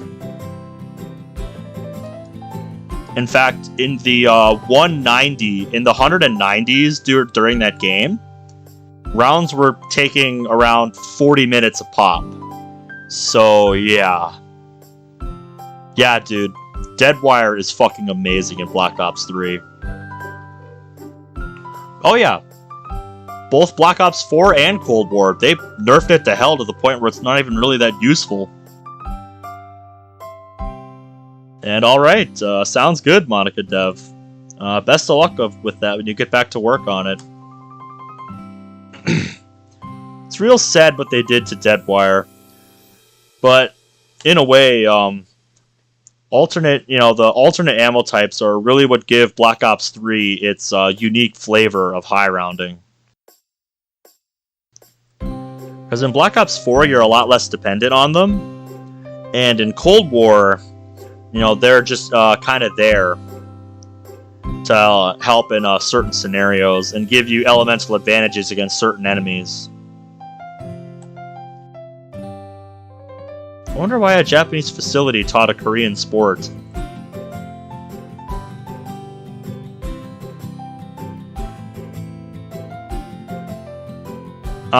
Yeah. I guess they thought it was overpowered, but I don't know. I don't think it was overpowered at all. What I really loved about Black Ops 3's alternate ammo types is that it opened up a lot of avenues for creativity. Pretty much, any place where there's a wall weapon and enough room to train, you could make a strat out of it. You could make it your spot on the map. Or if you, have a box weapon that's pretty good, when you're playing co-op, you can make it useful throughout the game with alternate ammo types. It's really not overpowered considering how exponentially the zombies' health increases each round. I 100% agree.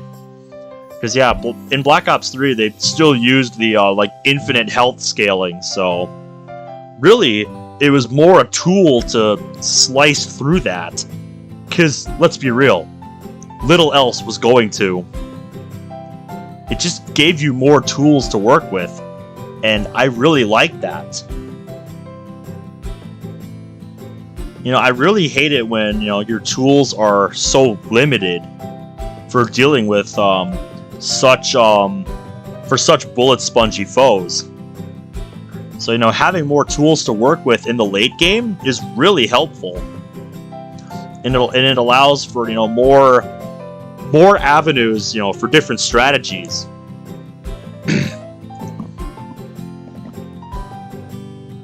That's probably why I did the most high rounding on Black Ops 3, because there's just so much you can do with that game. There's so much you can do. And that's not even considering, bringing different the different gumballs into the mix.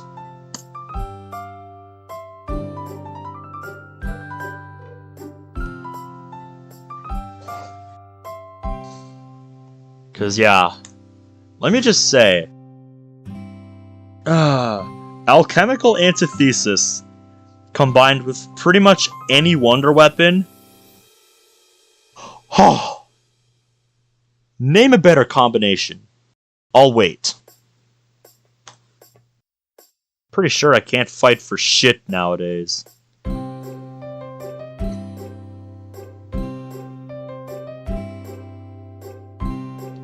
Knowing Monica and the mountain that is her hobbies, she's probably still doing Taekwondo. If her hair isn't getting in the way, that is. Then again, her hair always went to her kneecaps, so she'd have no problem. Ah, there's the cafe. Oh, dude, if you want to talk about old-ass World at War, like Shinonuma, World at War Shinonuma, yeah, that was fucking busted in solo, having only one horde of zombies per round, with a weapon as strong as the Wunderwaffe, and max ammo guaranteed every 4 to 5 rounds. Yeah, that is the perfect recipe for a high round. In fact, the world record for World at War Shinonuma has actually gone beyond round 10,000. We have eclipsed round 10,000 on World at War Shinonuma. It is absolutely insane. And yeah, having the Wunderwaffe and guaranteed max ammos, that doesn't even take into account the fact that after round like 208, insta-kill rounds exist, where their health gets so stupidly high that it bugs out and goes to like round 1 health.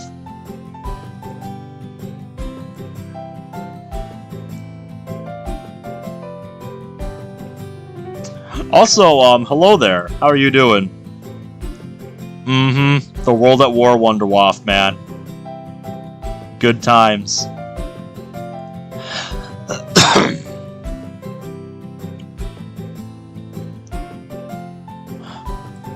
Oh, I know I did.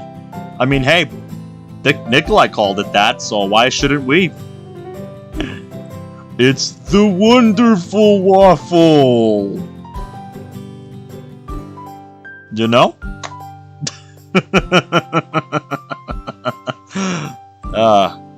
God, I could gush about these. I could gush about zombies all day. I could really gush about zombies all day, man. But yeah. The highest round I ever got to on a Shinonuma style map was actually on a fan-made map. I don't remember the name of the map, but it was round 804.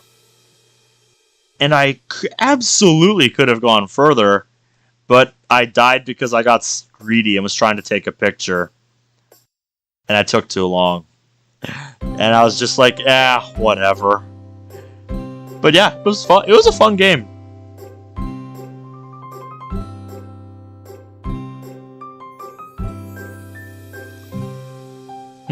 Yeah. Definitely worth looking into. But, if it's, but if it's fan-made and it's not for profit, I don't see what the problem would be.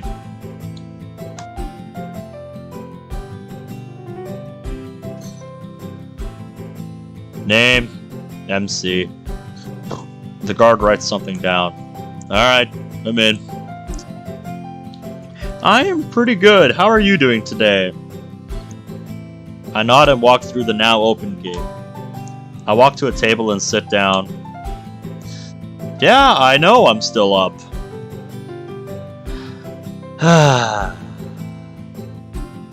I probably would have been through day 2 by now, but chat and I have been gushing about different FPS games, and lately Call of Duty Zombies. Because if you know me, I can talk about that game all day. I grew up playing that shit, been playing it for over 10 years. Just, my god. That game was my life growing up. Just the smell of coffee and pastries is good enough. MC? What? Fancy meeting you here. I didn't know you came here too. Well, I don't, normally. I just needed to wind down a little. And the best way to do that is by getting caffeine in your bloodstream. Exactly. So, what's shaking? Not much. I think Sayori has a crush on me. She also thinks that I'm with Yuri, and I think Natsuki hates me more than before. I can't win, can I? Why? Someone other than your family loves you. Because I don't love her back. Your parents and uncle all play zombies too? That's fucking awesome, dude. That's fucking rad. Oh, well, good for you, man. I'm happy for you, Legixel. And didn't even know that was in the works. I hope it goes well for you, man. And yeah, because of the high rounds that I've achieved, and the fact that no one else in my family really plays zombies seriously, they wouldn't even try to touch me. They wouldn't even try to touch me in zombies. Because, yeah. The point that made me realize that, I, had something in zombies, like this was meant to be, is when my brother had, one of our neighbors over and his friend at the time over for a sleepover, and one of us had the bright idea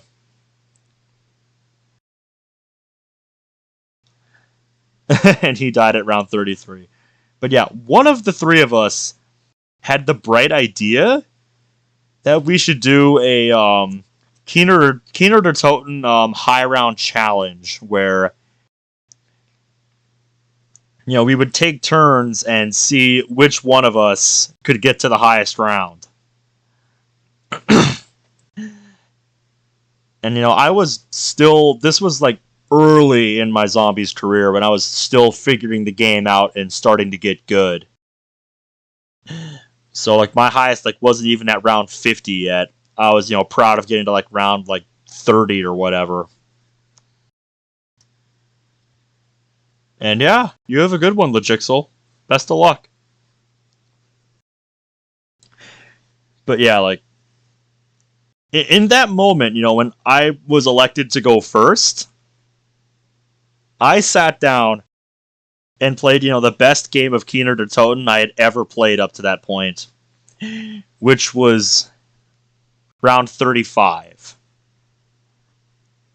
And, I didn't really have, a set-in-stone strategy at the time. I was still, I still wasn't as good at the game as I am now, so I just kind of did whatever I, had to survive. And yeah, I was pretty proud of myself for that game. I think when I set, my round 35, I was 12 at the time. So yeah, I was pretty young then. But yeah, after I went up and told them, after I went up after that game,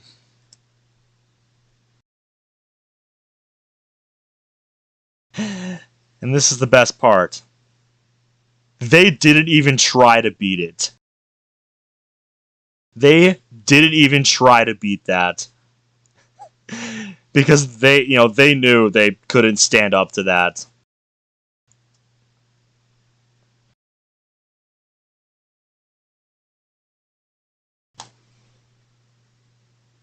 So yeah, after that, I'm like, man, maybe this was meant to be. So yeah, I kept grinding, and eventually, I got a really good run where I got to round 59. And I was pretty proud of myself for that one.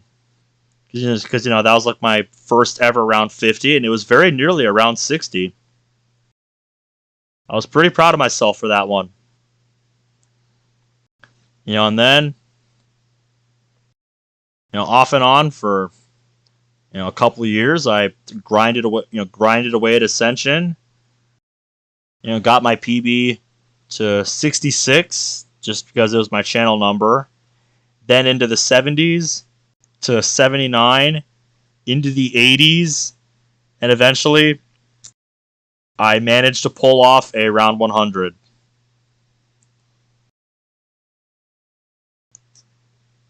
It was my first ever Black Ops round 100, and I was pretty happy with it.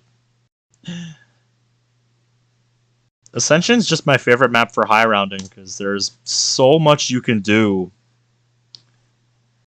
on Ascension. There's just so many different strats you can do. Yeah. Yeah, if you're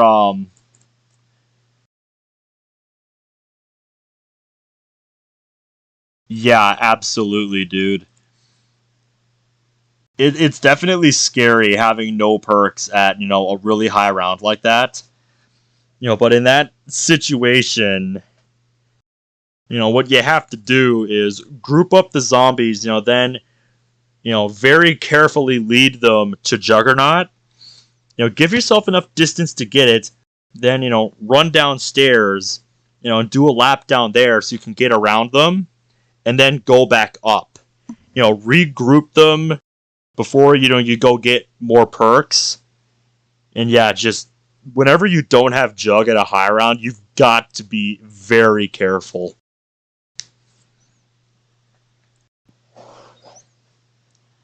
Because yeah, the thought of your game ending at any moment because you get double slapped, or in the case of BO3, triple slapped, God, it is terrifying. And there's something wrong with her. Really, really wrong. And calm down. So, someone loves you and you don't love them back. Calmly tell her that you don't love her. Yeah, easier said than done. I don't think she's mentally stable. She said some extremely worrying things. She said some extremely worrying things, and her poem only made it worse. Stay quiet, then. But still, confront her about her actions. Right. Waitress, can we get a menu? Let's just enjoy our drinks. If we get this off your mind, you might have a good night's sleep. Makes you think I won't. I passed by your house last night. Your room light was still on at 9:30. Well, I just had to make a detour. Then there was dinner, homework, and poem writing. I thought you would have been playing video games.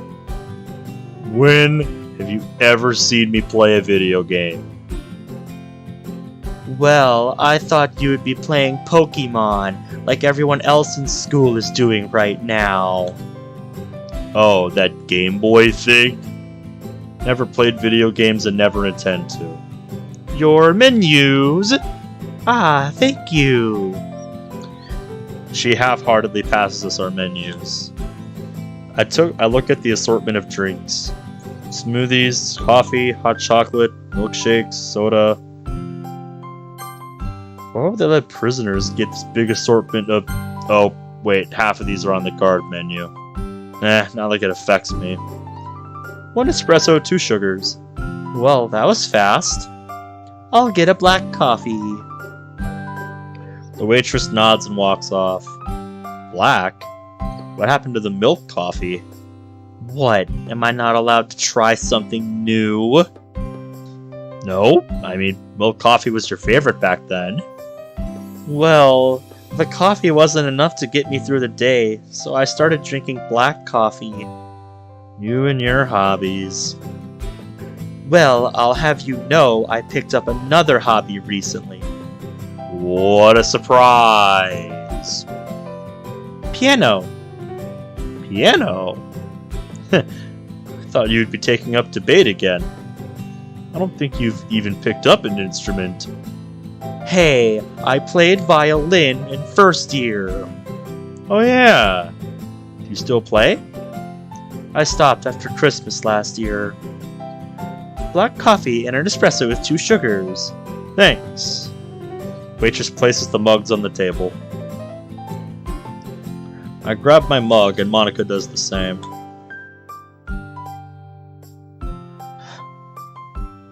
No. No, you cannot. Christmas. Because, yeah, here's the thing about Wonder Fizz on the Zombies Chronicles maps, Cerberus. For every Zombies Chronicles map, the Wonder Fizz is only capable of producing perks that do not have machines on the map. Which is why for Ascension, you only ever see Deadshot and Double Tap. Because those were not originally part of the map, because they did not have machines. So without the use of Gobblegums, no, you cannot buy one. The only other way you could get one is to get a free perk drop from the monkeys and get lucky.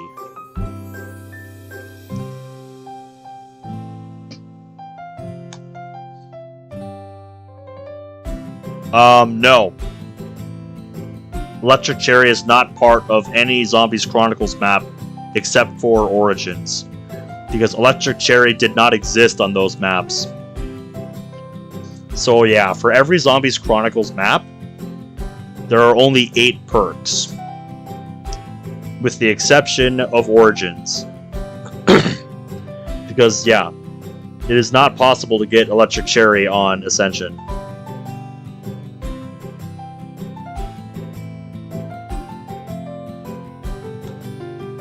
Christmas. I take a sip. A bit too much milk. Monica takes a sip. Yeah, I was learning violin for 2 years. I take another sip. Why'd you stop? I didn't exactly stop. I just stopped doing lessons. Oh, the school offers lessons. I've always wanted to pick up guitar. Well, they offered me lessons. I don't think you can just waltz up to the music department and ask. What do you expect? We live in a prison, for God's sake. True, true. You know what? I find it weird that the guards treat everyone but us like trash. Oh, so now you realize. Our classmates were locked up in cells. They were actual prisoners. We live in a prison. That is correct. That is typically how Wonder Weapon rarities work for any, map exclusive Wonder Weapon, that only one player can have it.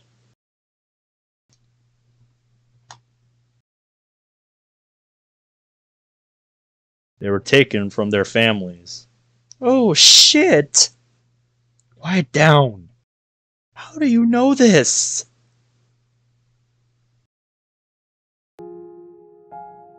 I watch as guards throw the girls into a cell.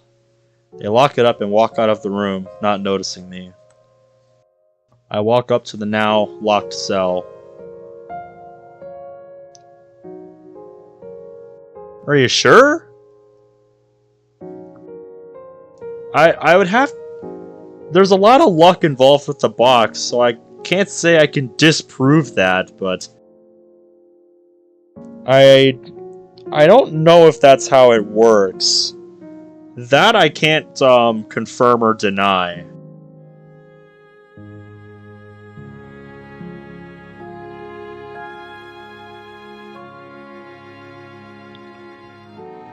I walk up to the now locked cell. That girl, she's crying. I lightly tap on the bars, trying to get her attention. Just then, I feel eyes staring into the back of my head. I turn and see coral pink hair. Get away from me! Turn my attention back to the girl. Huh? Why are you scared? People are meanies. Huh? What people? My name is MC. Hello, MC. I'm Sayori. I won't hurt you. I'm the good guy here. Hee hee. You're so silly, MC. Sayori slowly crawls up to me, putting her hand on mine. Huh? No, I'm not. You're silly. Meanie. Friends. Friends.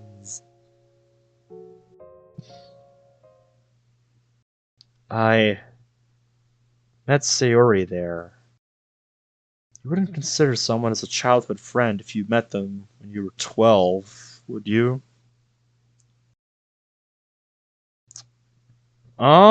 Probably. That's kind of what Discord is all about, so...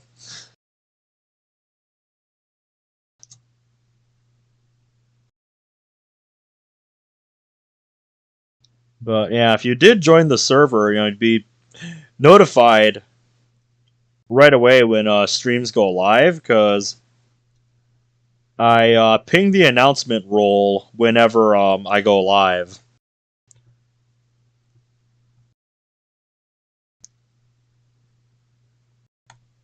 I met Sarah when I was 6.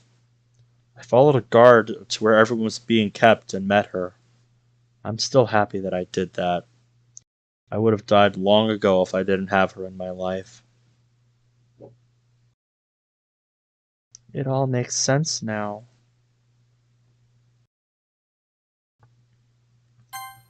Moving on from the fact that my best friend was stuck in a cell for half a dozen years, that's the perfect thing to say to Sayori.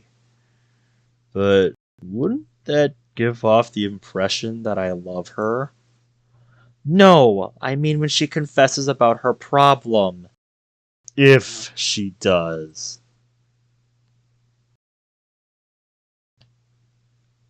Yep. It's all good, man. I had to learn at one point too, and I still don't know everything. I don't know jack shit about running a server, really. To tell you the truth, it was actually one of my regular viewers that made the server. They just kind of dropped it on me one day, like, "Hey, I went out of my way to make this," and I'm just like, "Wow, I was gonna ask you about this today, but you did it yesterday." So like, god damn.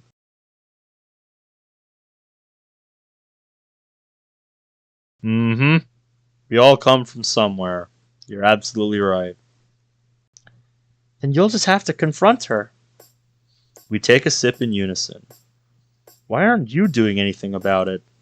Well, I've got someone I'm dealing with already. Oh yeah, Natsuki.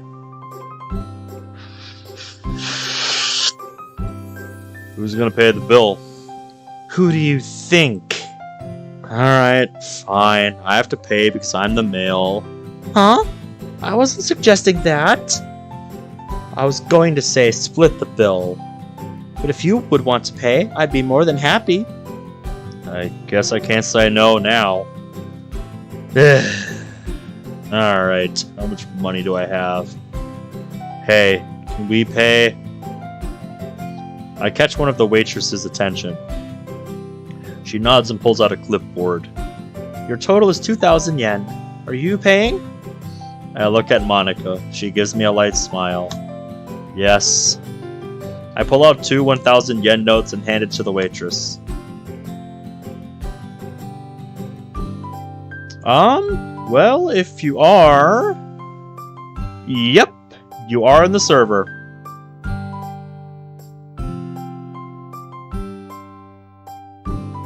Can confirm. You are in the server.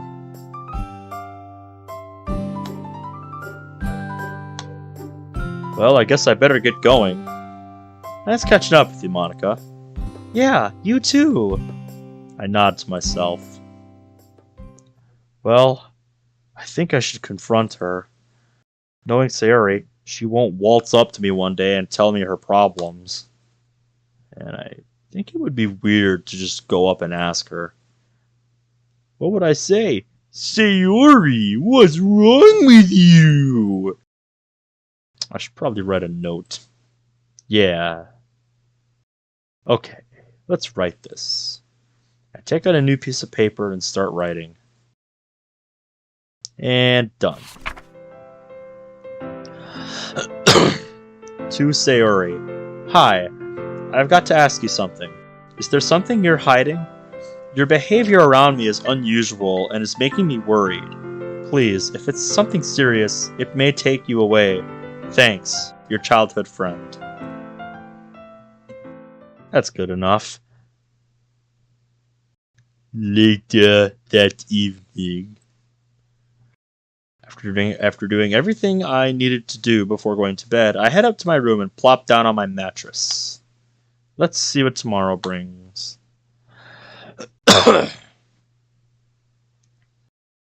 And yeah. Alright, Chapter 2. Insecurities. Alright. I'm gonna call it a night there. Because, yeah, it took about as long to get to the point we ended at last time. So this is just gonna be new part 1, since, the mod got rid of our save data from last time, and it was nice getting to play through the first 2 days again.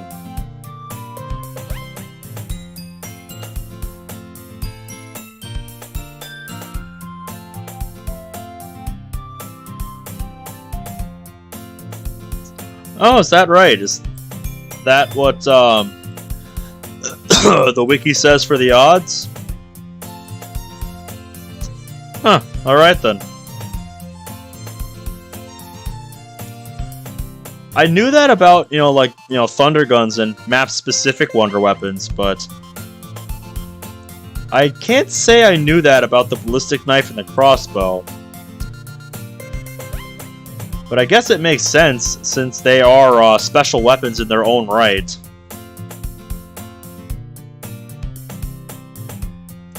But yeah, I had fun playing through this again.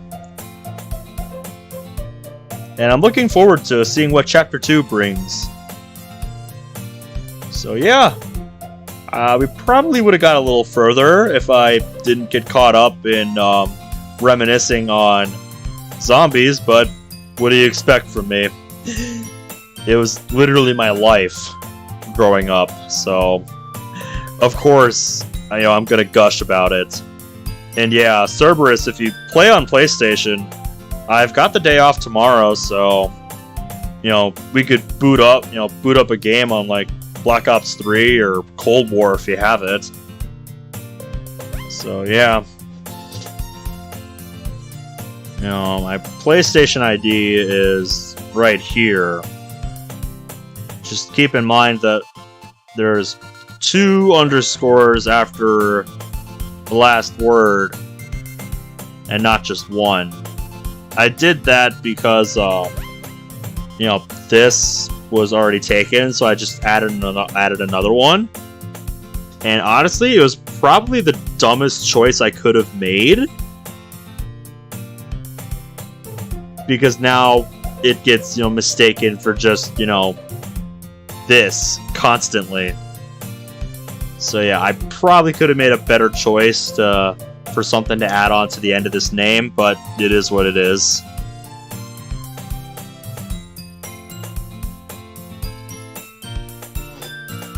I join and I see you talking about your username. Yeah, I'm just about to sign off for the night. Yeah, but I brought up the supposed to be Monica Afterstory window. I forget I have that hotkey still signed. I always have it signed. But yeah. I'm looking forward to booting this up in a few days. I'm thinking Wednesday next week is when I want to play this again. Because we're going into the weekend. I'm probably going to stream Saturday, Sunday.